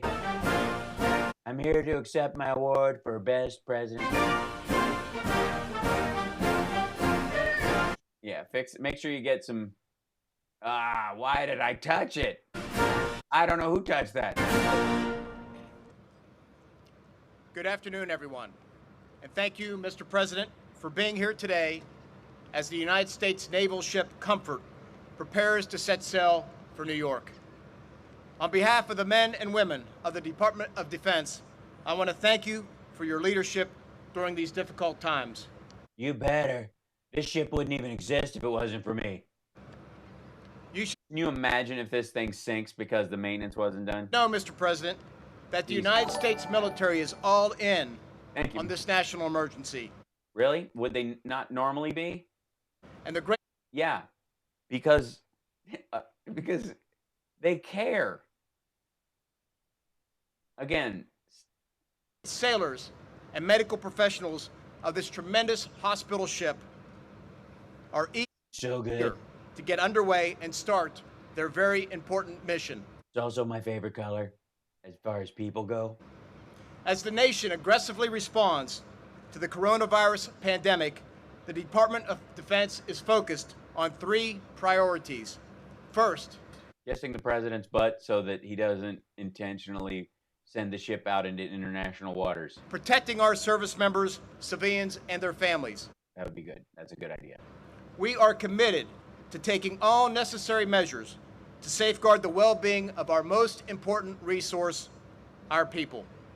Second, remaining prepared to carry out our core national security missions and to defend the United States. Can you hold the ship? I know it's important, but can you hang on? Just leave the ship parked back there till I get there and you're going to leave. Against any threat. And third, continuing to support... They couldn't have left this morning when the seas were calm. President Trump's whole of government, whole of nation response to the coronavirus. That is no way to talk about Mike Pence. For several weeks, the Department of Defense has been surging personnel. Yeah, notice how his hair is blowing and Trump's is rock solid. You better get it. That thing lifts up. If this garbage lid opens... Capabilities and equipment to help slow the spread of the virus. Thousands of National Guard troops are mobilized across the country, conducting a variety of essential tasks ranging from planning to logistics to medical support. Active duty units are moving critical supplies and equipment and medical personnel to some of the nation's most heavily impacted areas. But not unless the governors are nice to me. The department's world-class doctors and scientists are at the forefront of infectious disease research, working alongside our government and private sector efforts. Yes, it's true. So, let me touch the microphone. He just touched it. We both touched like 15 doorknobs between here and there. And since we're so... Thank you, Georgina. Thank you very much, Mark. Thank you. Let me just move that. And you're doing a fantastic job. Fantastic. And not as fantastic as my job, but okay. Our country appreciates it very much. Yes, we do. And thank you, everybody, for being here today. I'm deeply honored to be at Naval Station Norfolk. Norfolk. the largest naval base. I only go to the big ones. Don't take me to some penny ante, piss poor little port. Anywhere in the world, and the home to the most powerful fleet. I don't know. Is Norfolk, Virginia the biggest port in the world? Military? I don't know. That has ever sailed the seas. I just passed some of the most beautiful and, frankly, the most highly lethal ships that I have ever seen in my So I wish I was sending them. Why can't we just nuke New York and solve this problem? Can we move the Dow like China did from Hong Kong to Shanghai? We'll move it to Mar-a-Lago. life, and there are a lot of them. There's a lot of lethal ships, buddy. Well, I wish we could get all this saving life crap behind us so we can get back to killing people. Lethal ships. And they're in Maybe we could make a Corona missile. better shape now than they have been for many, many decades with what we're doing. We're grateful to be joined by Commander of the U.S. Fleet Forces, Admiral Christopher Grady, and Commander of the U.S. You were the caretaker here, Mr. Grady. Oh, no, Mr. Torrance. You've always been here. Second Fleet, Vice Admiral Woody Lewis. Thank you both for being here. We appreciate it very much. Yeah, you came to their job site. As we gather today, That's where they actually work. our They stay there. Thanks for coming down. Oh, wait, country is at war with an invisible enemy. We are marshaling the full power. If we was an invisible enemy, we could just use the other ships and bomb it. The American nation, economic, scientific, medical, and military, to vanquish the virus. Vanquish the virus. It will be vanquished. I will stand on its corpse with a spear, with its head on a pike. And we will do that. Well, sure. Why not? Today, I'm here to express my profound gratitude to the dedicated service members who will soon be on the front lines of this fight. Yeah, you can just feel the gratitude oozing out of every pore. I'd just like to congratulate the people who are going to be on the front lines. I'll be in the rear with the gear. In a few moments, the crew of the Navy hospital ship USNS Comfort will set sail. I had them wait till I'm done with my remarks. which is really something.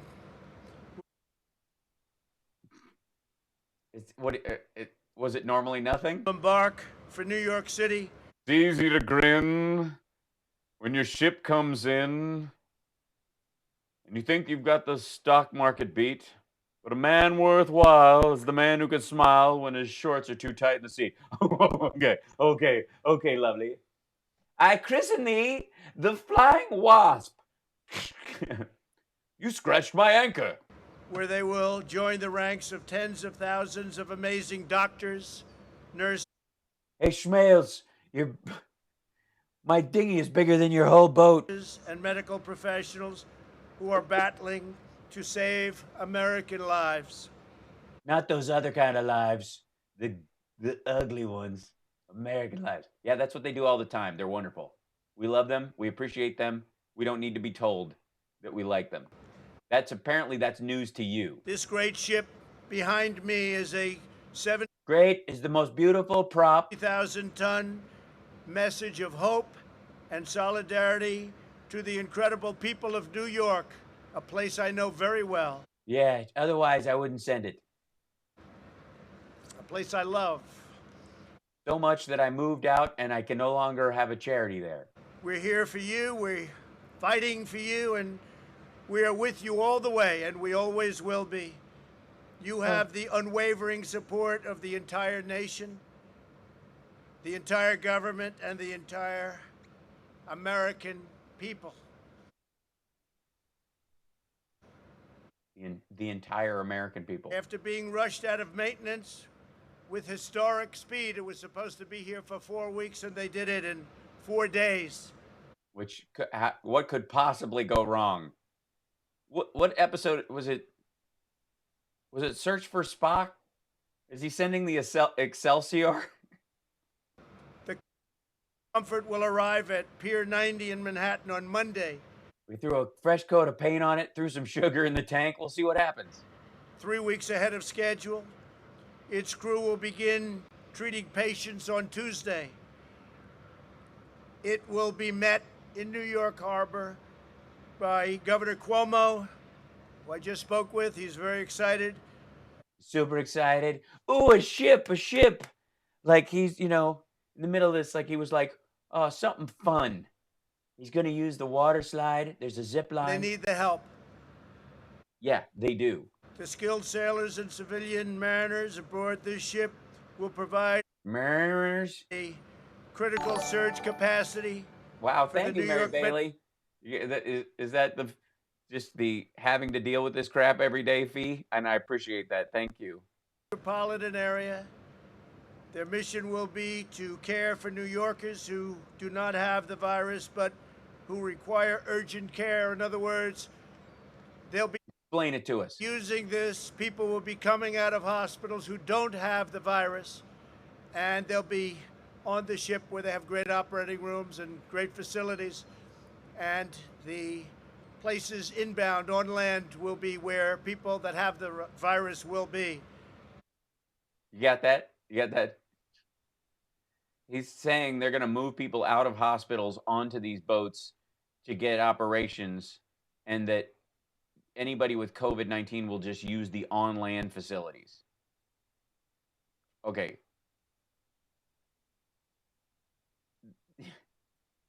This ship will be an emergency hospital for people who are injured, fall ill, or require surgery that they can't get by going into a hospital that they might encounter a contagion with.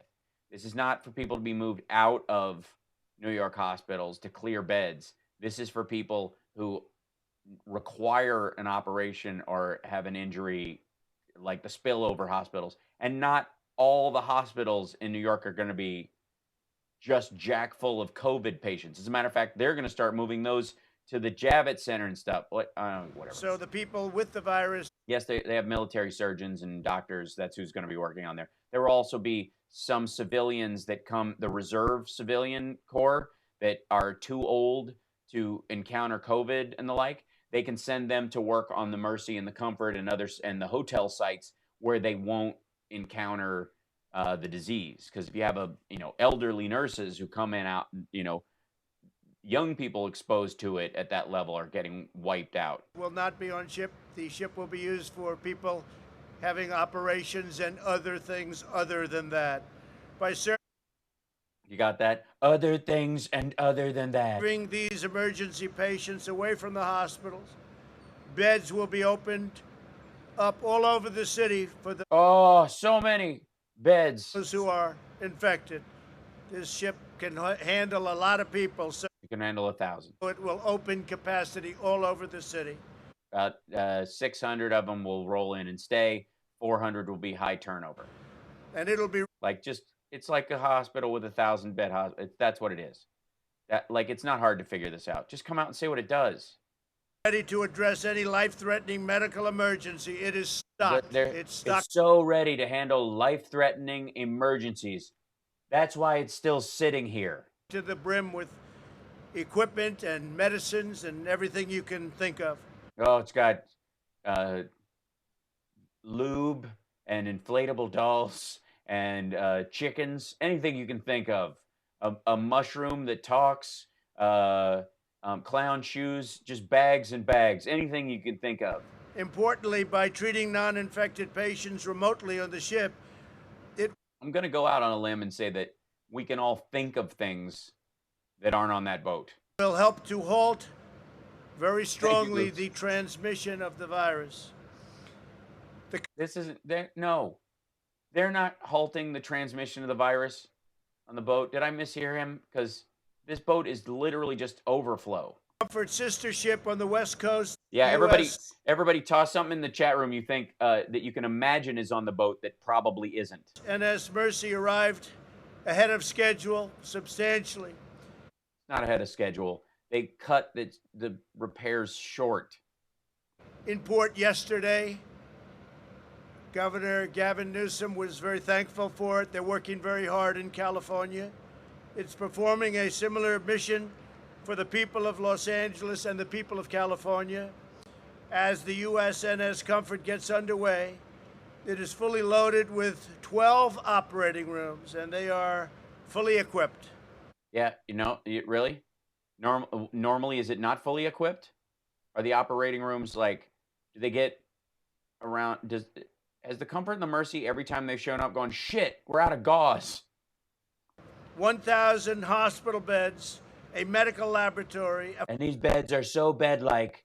They're the most Betty beds you've ever Betty by Bo's time. Pharmacy, an optometry lab, digital radiology, a CAT scan, 2 oxygen producing plants, and yeah, 2 oxygen producing plants, a begonia, and chrysanthemums. a helicopter deck, which will be used very actively.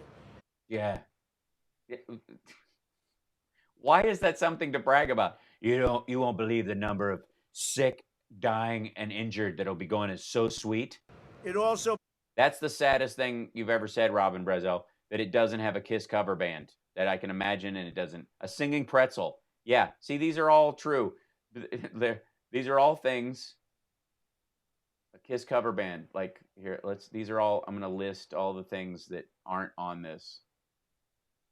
That are on. There's our military's greatest weapon of all, a crew of nearly 1,200 outstanding members of the United States Navy, and I thank them very much.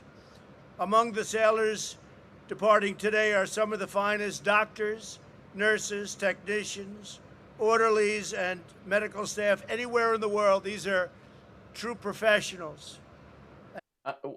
Yes, we know. No one performs better under pressure when lives are on the line. These are incredible people. Nobody performs better. Do you have any idea how many emergency room and trauma surgeons, emergency room personnel and trauma surgeons there are in the country? We will. No, he doesn't, by the way. Stop at nothing to protect the health of New Yorkers. By the way, what do you think the president, the next time he has a medical need, you think he's going to go, don't take me to Walter Reed, take me to the Comfort?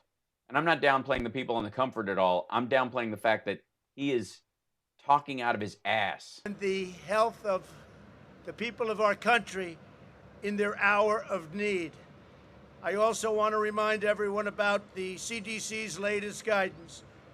To stay home, don't get on cruise ships. Oh, crap. If you are from the New York metropolitan area, stay there and get sick. Basically, New York is now a cruise ship.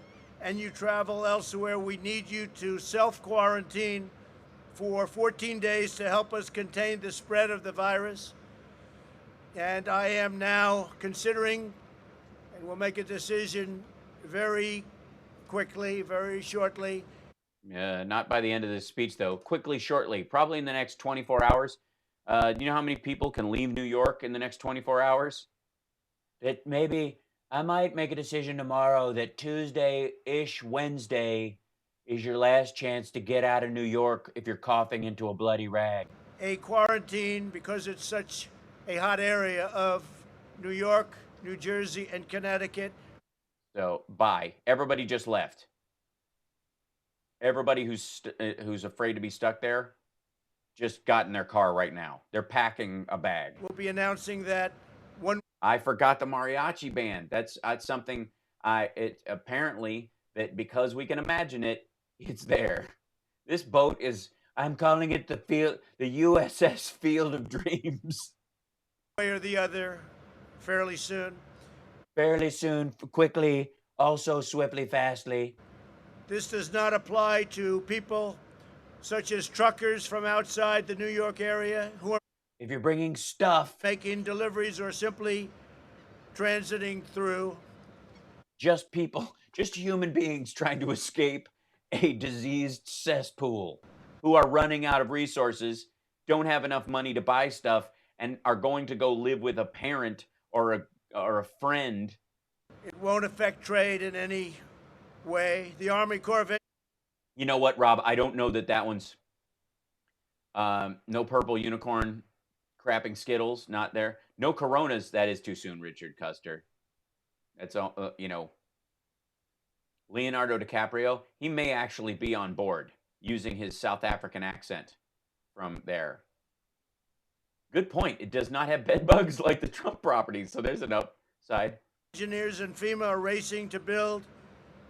If you're transiting, that's a really good question, Robin M. If you're transiting through, that's okay. Only if you have your papers. We must see your papers. Do you not show this is president? Temporary hospitals, which are now completed, by the way, in record time. 4 hospitals. 4. They're not hospitals. They're temporary medical facilities in centers. They're cots. They don't even have enough respirators, you jerk. Medical centers. And in speaking with the governor this morning, we're giving them an additional 4 large tents, which they need very badly. And the emergency medical stations in New York are 4 large top tents? of the line. You have them in. Wait a minute, I missed that one. What? 4 large tents? Back up. Not only New York, but in California and Illinois. We'll be adding some to other states also. I've empowered our nation's governors with the resources to call up the National Guard and authorize the activation of ready reserves. Yeah, because that's in the law. And when you declare an emergency, that's what they get the right to do, which is why Biden and his coronavirus TAC team that he put together have been calling all the governors, telling them what to do. What to ask for, letting the governors know materially what help they can get from the federal government and what legally the federal government has to do. Ready reserves. Yeah, we know. Has shipped. They're great people. You don't get credit for what they're doing. They chose to be reservists. Reservists are awesome. Or delivered 11.6 million N95 respirators, 26 million surgical masks. In a country of 350 million people, let's see, 10 patients a day per person. 5.2 million face shields and a safe ventilators. It's going to be 6,000. lot are being made of all of the things I just named right now. We have millions and millions of new medical items being made as we speak. And yeah, we know. It should have started a month and a half ago. 4.3 million surgical gowns, 22 million gloves, and 8,100 ventilators. We have They've jacked the number up 2,100. rapidly to mobilize every instrument of American power. This week I invoked the Defense Production Act to compel General Motors to carry out federal contracts for ventilators. Yeah, we know. You gave this speech yesterday. Why is the boat waiting? And I think they're going to... This is for emergencies. Every day counts. You just made a point that... do a great job. I have to say that.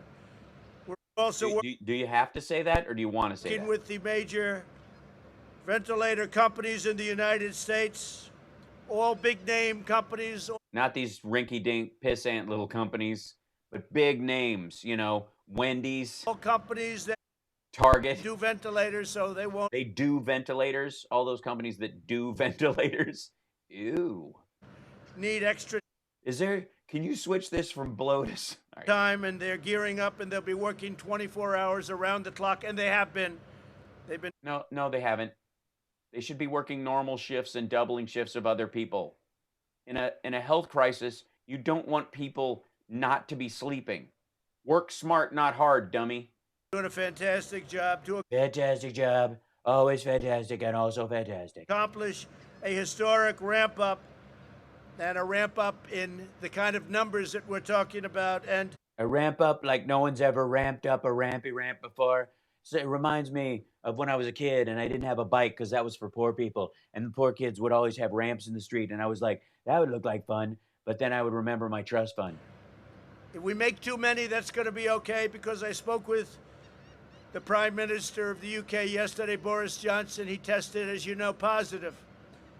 And If we make yeah, that's going to be our problem. Too many ventilators, kids.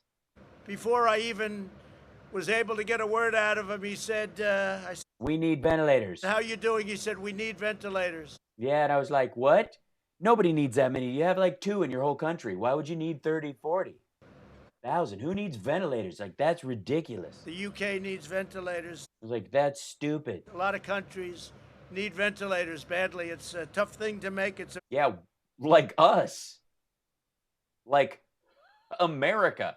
New York needs 30,000 ventilators. Very complicated. So complicated. An expensive piece of equipment. And expensive. It's so expensive that you can get a portable respirator, ventilator mod kit off Alibaba for $600. So if you do the math, all the golfing I've done in the last 3 years, just the golfing, could have bought 240,000 ventilators. Just the golfing. I would say more so than a car. You're talking about. And you have to crash test these? What? Expensive, complicated equipment. So weird, these things. Never mind that like 9 different companies have come up with cheaper, better ones. The Dyson guy's going to be giving those. I hope we soon will have enough that we can help other countries with ventilators a lot. Yeah, we would have. If we had a pandemic response team, they would have. All right. Of countries need them. In the next. We don't. We're not. We don't have enough ventilators. Get ready. Next weekend's going to suck. 100 days, America will make or acquire 3 times more ventilators than we do in an entire year. Yeah, that's not impressive because we need 10 times more. We are so geared up. At Boeing, Ford, Honeywell, 3M, Haynes, and other great American companies, factory floors and manufacturing. Haynes is making great masks. They've got a Y in the front. You wear them. They got 2 giant eye holes, and the strap goes right here. Lines They come with some grapes. are being I can't. converted to produce the respirators, protective masks, face shields, and other vital equipment. And those companies have been amazing. And Boeing is giving us their cargo moving planes, are the biggest cargo. Yeah, he held up a picture of it yesterday. They gave us 3 planes to use, which aren't being used right now because there's not a lot of business. And all we have to do is pay for it. Movers anywhere in the world, and we're going to be using them to ship certain types of equipment to various. Be safe. Wear the gloves. Wear the rubber gloves. Bring me the box of rubber gloves. They're in the closet. Which closet? Okay, all right. Cool. Just making sure. All right, love you. Bye. States. Hundreds of millions of Americans are also. That was personal. You guys didn't need to see that. Making tremendous sacrifices on the home front in a historic drive to support our great workers and businesses. I signed into law the single largest economic relief package in American history. You saw that yesterday. Aren't I awesome? That's so great. The 2.2 trillion and 2.2 Mosh Choi Chu. Look at that 2. Think of it. 2.2. Think of it. 2 trillion, but it goes to 6.2 trillion depending on what we decide. This legislation delivers. What if I decide we need $4.2 trillion more? Retention loans for small businesses to help them keep workers on payroll, expanded unemployment benefits, and direct cash payments to American citizens. And these are very substantial payments. So substantial. A family of 4 will be getting approximately $3,400. This legislation also provides massive increases in funding. Yeah, we know. We saw Pelosi signed it. Everybody, they already voted on it. We know what's in it. For hospitals. And you're still not explaining where it goes and how you get it. Who need it. For disaster relief fund and critical life-saving medical supplies. We're spending a tremendous amount of money on medical supplies. Yeah, we could have bought them cheaper over time and stockpiled them properly, but the future. We're trying to get it to the point needed. When you elect Mr. Sex with multiple porn stars and prostitutes without a condom himself, and you wonder if he doesn't think ahead. Directly as opposed to our supply lines, so it can go directly to where they need it without having to go through a long process I don't want to say bureaucratic, but we have not. This group of people has worked so incredibly hard, and the energy and the speed with which they're delivering everything has been really admired by everybody. You know, somewhere in someone's bloodstream right now, there is a coronavirus cell making this exact statement about all the other coronavirus cells. They're working so hard. No one has moved this fast through a group of, you know, a species. And I mean, we're really impressed, you guys. He's talking about it. The job. Like what? I don't understand how they're doing. My administration has also taken action to suspend federal student loan payments. So we're suspending, and that means suspending in every sense of the word.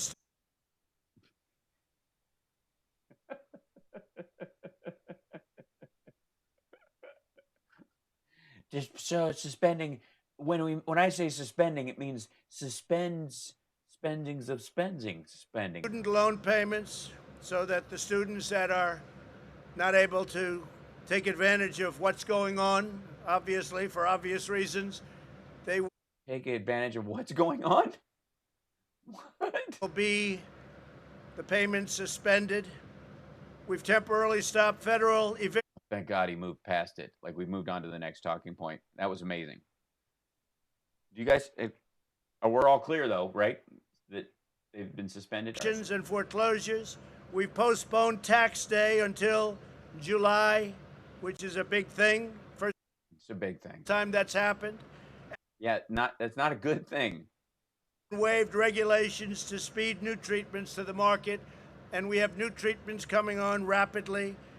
We're doing very well, we think, with vaccines, and we're doing very, very well with hopefully or potentially cures. We're looking at a lot of different alternatives, a lot of different medicines. Are we? Are you? Are you going over the clinical trials? Are you leafing through them? Are you know? That would be game changer. The battle in which we're now engaged has inflicted many hardships on our nation and our families, tremendous hardship on some families. And you know, some people have lost millions in the stock market. Some people have just lost, you know, a house payment or two, and those poor people. Much death. Much death. Much death. Much death. But through it all, the world has witnessed the unyielding resolve of our incredible American people.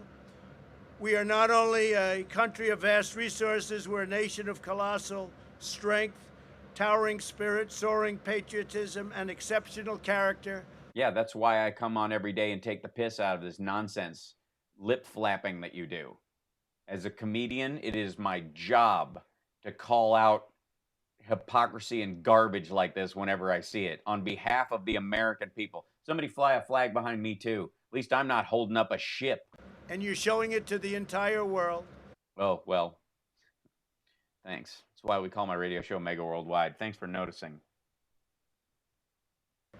At this moment, there are 151 countries throughout the world. So it's not my fault. That are under attack by this horrible, invisible enemy. 151 countries. And we're in touch with a lot of them. Our professionals are the best in the world. But who would They're calling us up and they're saying, what are you doing? We don't want to make the same mistake. ever think 151 countries are under attack?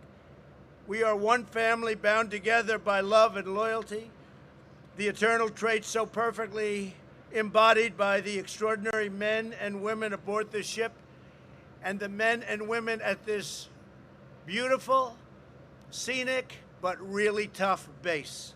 This base is something, thank you very much. Stop that it's such a tough base. Base is something very, very special. With the courage of our doctors and nurses, with the skill of our scientists and innovators, with the determination of the American people, and with the grace of God, we will win this war, and we will win this war quickly. with as little death as possible. Oh, it's such a good goal to have. Yeah, it is literally the goal of everyone, especially people who are saying we need to start taking this seriously 3 months ago. Like, oh, I don't know, me? And when we achieve our victory, this victory, your victory, we will emerge stronger and more united than ever before. Oh. We are going to be at a level of preparedness That we haven't been since I got rid of the pandemic response team in 2018 and replaced them with a folder. in case something like this should ever happen again, and God, Something like this will happen again. That's why the Obama administration set up a pandemic response team. It won't. Why they ran a strategy session with your entire team, telling them that this is going to occur. So yeah. But we are prepared. What we've done in building systems, we're now the #1 tester anywhere in the world by far. No, we're testing the most people. We have the highest. Well, I mean, the Chinese numbers are ridiculous. We're testing more in one day than other countries are testing in weeks and months. Yeah, because we have 350 million people, and they have. You mean we're testing more people in a day than Monaco is? We've learned a lot. Yeah, like don't elect a game show host who fired Gary Busey. And what did Obama do for me? Obama set up a pandemic response team. I cannot be more thankful to the American people, and I can say this, and I can say this from the bottom of my heart. I am very proud to be your president. Thank you very much, and God bless you all. Thank you. Yeah, really? We're surprised that we're supposed to be amazed that you feel pride. Thank you very much. Thank you.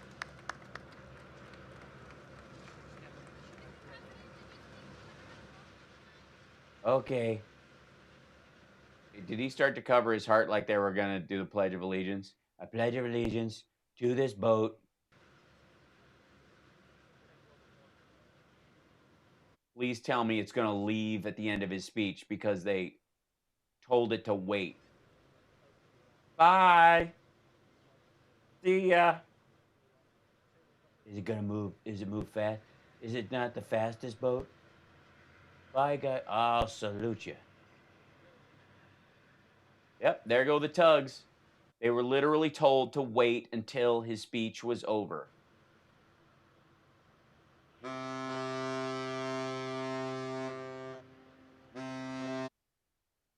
Pathetic.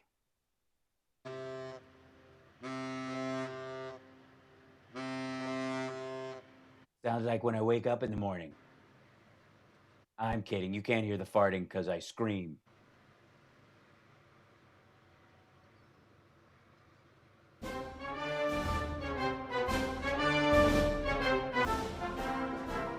Can you imagine? I mean, this is.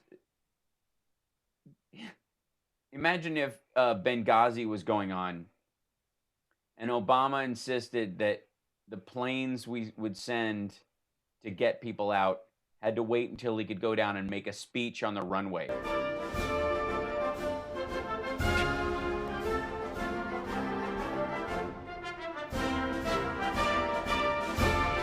This is basically an ambulance. He made the ambulance. Can you imagine a mayor of a small town during, there's a chemical plant explosion outside of town, and the mayor made them line up all the fire trucks behind him so he can go out and go, I'm very happy to be your mayor right now. We're doing such a great job coordinating this response. We're rushing our first responders to the site of the explosion. I understand there are body parts everywhere, and it's just going to get worse. And some people are clinging to life. But I wanted to come out here first and say a few things. Now, start playing the music, and I'll salute you guys as you drive away. It's only an hour's drive.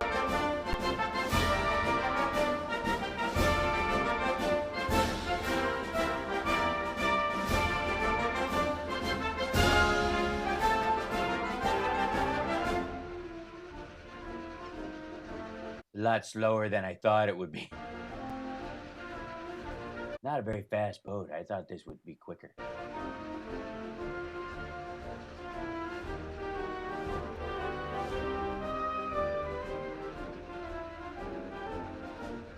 Bye. They're not practicing social distancing, he and Cuccinelli.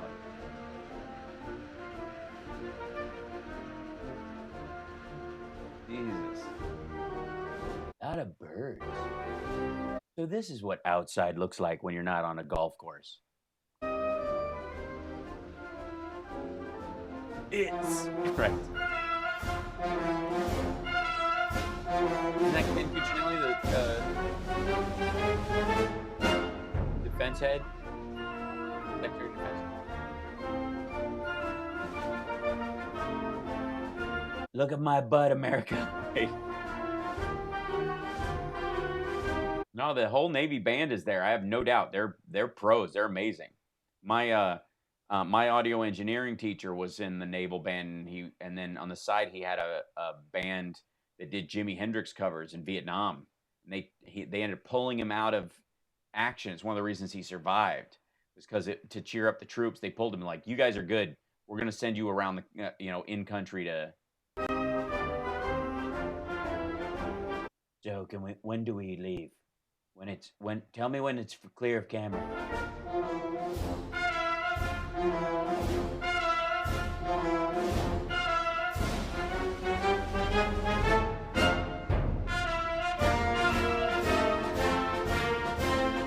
Why are you standing there watching it go? What the hell is this? What is it? What are you doing? Why are you standing there watching the boat go? I mean, just get a shot of you saluting it. And then this is the White House's own website, by the way. This is their feed of this. This is the angle they chose. And they're just hanging on this. Just one camera. This is the thing. Yeah. Salute the boat and say it's going, like, I'm here to do this. They're going to take off later today. It's scheduled to go out at 4 o'clock. I just wanted to come down and say a few words. And then I'm going to salute the guys and head back to work. You could have done the exact same thing he's trying to do from a campaign standpoint, making yourself look presidential, all that stuff. He could have gotten here 2 hours ago. We are working, so I'm going to make a quick decision on whether we should quarantine. So in a short period of time, very fast, I'm going to make this decision. But first, let me stand here and watch a goddamn boat set sail.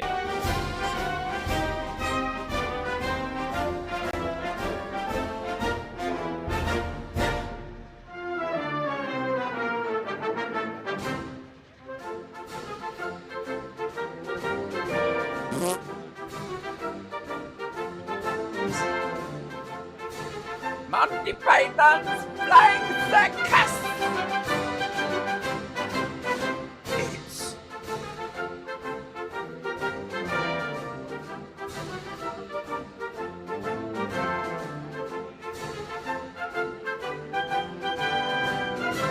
I'd like to purchase an argument, please.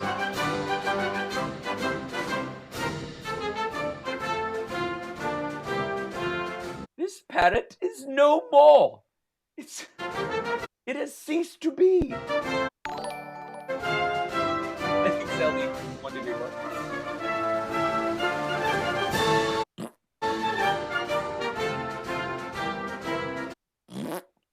Albatross! Albatross! You got chalk ices? No, I got any bloody chalk ices. All I got's the albatross. Albatross? Well, what flavor is it? It's a seabird, isn't it? It's a bloody... it's bloody seabird flavor, isn't it? Albatross.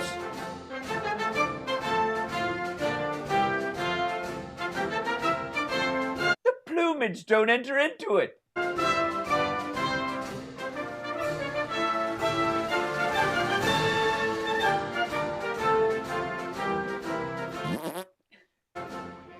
Every time that refrain comes around, I just picture the Monty Python foot.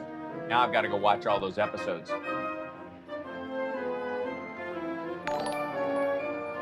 Mon pouf célèbre jaune zabatique.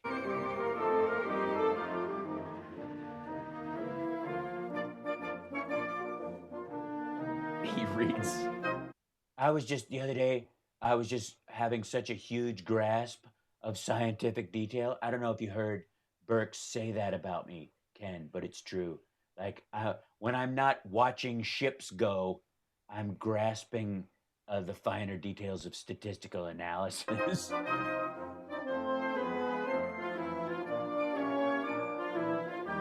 Yeah. So this beats being in the office, huh, Ken? Wave at the boat, Ken. Wave at it. Don't fix your hair. You need to try Aquanet. I've got a stash from 1986. They say it puts a hole in the ozone layer, so double trouble.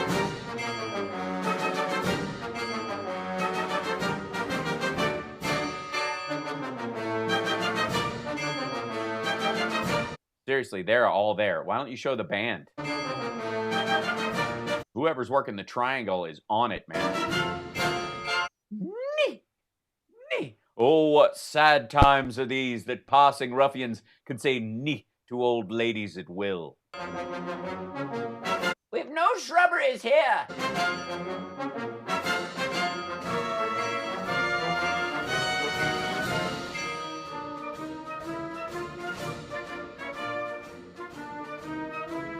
Oh, sorry, their bell's not a triangle. I just felt like the guy was leaning in on it. You know why I'm picturing that, Hal Bakery? Why I thought it was a triangle in my mind? Because in Blackadder Goes Forth, he ends up ringing the...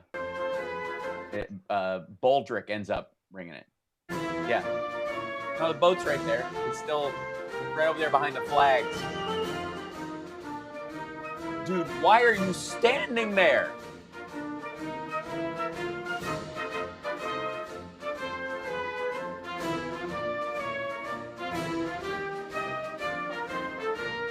This, honestly, think of the immediacy necessary in some of these decisions. I'm going to start that whole quarantine thing about whether people can leave wounded from... It'd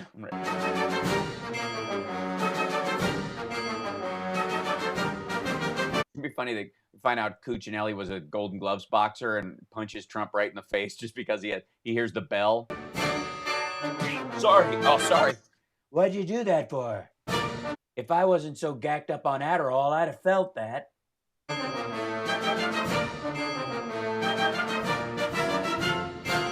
Look at this. Boat watching. That's what they said. When I was in school, we took those school aptitude tests to see what we should do for a living. Mine came up boat watcher.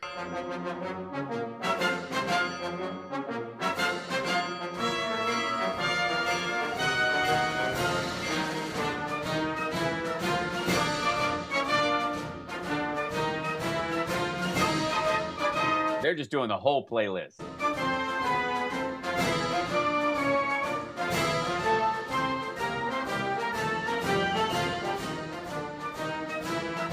And he can't stop jibber jabbering while he's supposed to be watching reverently as the boat takes off. But and another thing, she had the biggest cans.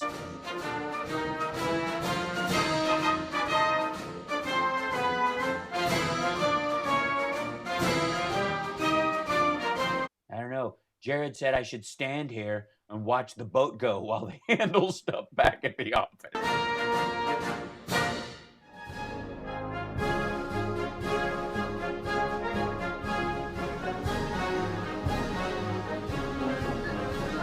We need more flags, though. More flags.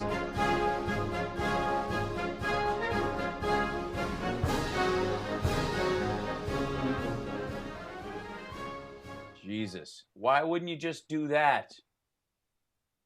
Why, like... As the ship started to leave, why wouldn't you just roll that up? You could have... Oh. What the ever-loving hell? That's amazing. I mean... Folks, that's bloody well historic.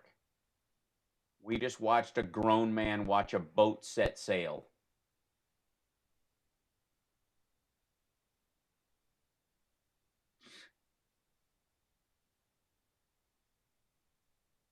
Yeah.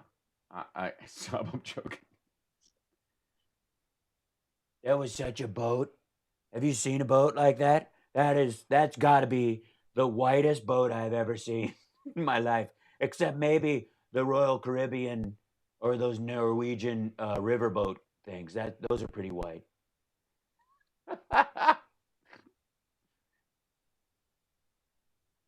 Oh my God. Did he kiss? No, he didn't kiss the ship. He just watched it go. I'm gonna give it a big kiss goodbye. So good. Look at that, 173. That's fantastic. That's in the last 48 hours. It was brutal. It was ridiculous. You can always rewatch it later. That's our post. That'll be our post show over today, since I'm going to be back again, because I think he's maybe they'll skip the presser. I don't think so. Do their whole conversation. Oh God. Giant stomping foot for the Monty Python. I know. Then I'll probably get I would do that, but I'll get a visit from the Secret Service. Mr. Sparks, at any point were you arranging with someone with enormous feet to step on the president? No, it's just a contrast thing and how tiny his hands and feet are. Damn, that ship is almost as big. Yeah, I know. You guys have really stepped up. It's really encouraging. I can't tell you. And considering that my job has basically been outlawed for the time being, I can't tell you how much I appreciate the patronage, because as somebody who feeds my kid largely by doing live performances, and literally those places, not only are group shows and audiences going to be harder to get together, but clubs themselves are going to be going under because they just can't help, like they can't support their entire monetary system is falling apart. So yeah, I bet the conductors picked the Monty Python theme. Yeah. Patreons, assemble. Yeah, thank you, Richard Custard. I appreciate that. Yeah, so think about becoming a patron. If you can't do that, there's the PayPal link up there. And you can give super chats. You guys have been great with that today. I really appreciate that. Thanks so much. And you guys know I don't put anything really behind a paywall. So the support is the support, which is fantastic. Hashtag orange goo. That's right, Amos. Yeah, thanks Can't Stop Lying for being crucial to promoting the show and everything about it. Just awesome. Super great. Thanks, World Peace. And I only had to prune out one troll and they're always in Facebook. Facebook, what's your problem?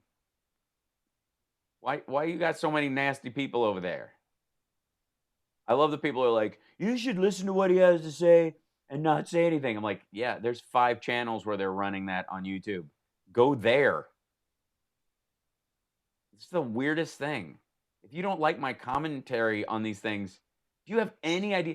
Like, you have the internet. Do you know how many live streams and crap there is on right now that you could go watch instead? Jesus. That part is amazing to me. You should just go, leave the president alone, okay? He's doing really good. Just listen. He'll tell you. This president is the best president that has ever lived, okay? Ask him. Because we're crazy. Yes, that's right, Hakeem. Everybody on Facebook is nuts. Like, I literally am only on Facebook thanks for the cheers, Rogue42. And talk about someplace that has earned love. Twitch, you guys rule. You guys have been even you guys for supposedly being a bunch of incel orange fingered gamers, basement types. You guys have been, when you disagree, pretty agreeable in that process. yeah, as far as the online jerkage, it seems to be largely Facebook well at the top, Twitter, Periscope in a in a shorter version, and then way down here, YouTube and Twitch right next to each other. I think that's wise, Jim. You gotta prune out. Well, that's what I'm trying to do. Is like if there's something useful in there, I'll let you hear it. But if he's just going up there to turn this into a friggin' campaign speech, then to hell with him. I don't have to follow the president just because you follow the president. Like, what is it? What kind of is this, America? That's right. Yeah, you can follow me on Instagram. You can follow me on Twitter. You can, there's plenty of areas where you can give me crap. So, all right, since I'll be back on, I'm going to sign off now, do a little bit of like audio, video cleanup and some graphic stuff to get ready for the next one. And wait, who has a headache? Who's somebody in the staring? Trump is cut from the same steel as Teddy Roosevelt. Oh, Eileen, thank you so much. Teddy Roosevelt. Trump has never, like his son's hunt. Trump has never gone hunting a day in his life. Trump puts ketchup on well-done steak. Like, Teddy Roosevelt, get out of here. How long do we have to wait for the next one? It depends on when they come back for if they're going to do the presser. I'll find out in a little bit. It may be without him, in which case there's no reason to do it. If it was just the team, even though they're fairly full of crap, I would just let it slide. But he keeps coming out there patting himself on the back. Like, you watch. He's going to come down there, repeat some of the things he said in this speech, which are from yesterday. And like, I just saw the ship off, the biggest, the greatest, the greatest brigade. He'll, after this. So I'll hop back on for that. And then I have to set off for LA at some point. I'm trying to decide whether it's smarter to do it late at night or what. So we'll see. But yeah, we'll figure that part of it out. I'll definitely stream at least once before that, though. So you guys take care of yourselves. Take care of somebody else. I'll be back on a little bit later. Stay home. If you have to go out, take some Lysol wipes with you or something like that if you have them. Clean everything you touch. Act like you're trying to leave a murder scene without leaving fingerprints. And above all, like, if you can't visit with some of your relatives, FaceTime them today. Do that right now. As soon as I get off on here, try to think of somebody you could either FaceTime or call to check in. Just make sure that they're, they know you're thinking about them. That can be enough. You don't have to like clean up any past messes. You don't have to build any bonds that aren't there. Just give them some love. That would be great. So I vote for not. I have to go to the store, nervous about it. As long as you keep your distance, you'll be fine. Camden's good. He's holding in there. He's homeschooling. I don't get to see him right now because he's at his mom's, and we're all sequestered. So that's partly probably why I'm on every single day, just dealing with that aspect. I mean, there's a lot of parents that are separated because of custody with their kids that won't see them till this whole thing resolves, which is really heartbreaking because I'm used to, seeing them quite regularly. But I'm dealing, better that than if I were to bring anything to his, grandparents who he interacts with or whatever on that side, I would never be able to forgive myself, and I certainly wouldn't want to risk, spread either way. It's just, there's too much to it. It's just not advisable, and it's heartbreaking, but it's a truth, and you just deal. And I'll try not to get too misty about it, just talking about it. But we'll cry when the march is over. That's what we do. So that, that's the, when the march is done, we put down our packs, when we can sit down and eat after the horror is behind us, then we'll have a cry. I can touch my face all I want. I'm at home.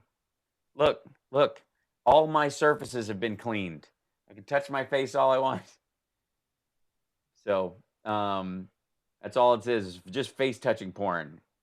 Yeah. So anyways, I adore you guys. And I appreciate that, Benny Loco. Thank you. I will.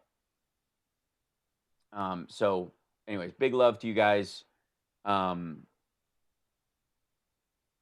Talked with my grown daughter and couldn't hold her. Yeah, it's rough. That part's, yeah. Give everybody, send your prayers out. If you're a prayerful person, and I am, make it 2 times a day. Yeah. Send some love. If you can't reach out, do the exercise of sending that love in your own mind. That's part of what prayer is. So anyways, I adore you guys. You're wonderful. I used to miss you between shows week to week, and now it's daily. This is becoming the new normal in some ways, and I really appreciate you guys being here with me. So I will see you guys in a little bit. Have a snack, get some rest, call somebody, spread some love, and we'll talk to you in a little bit.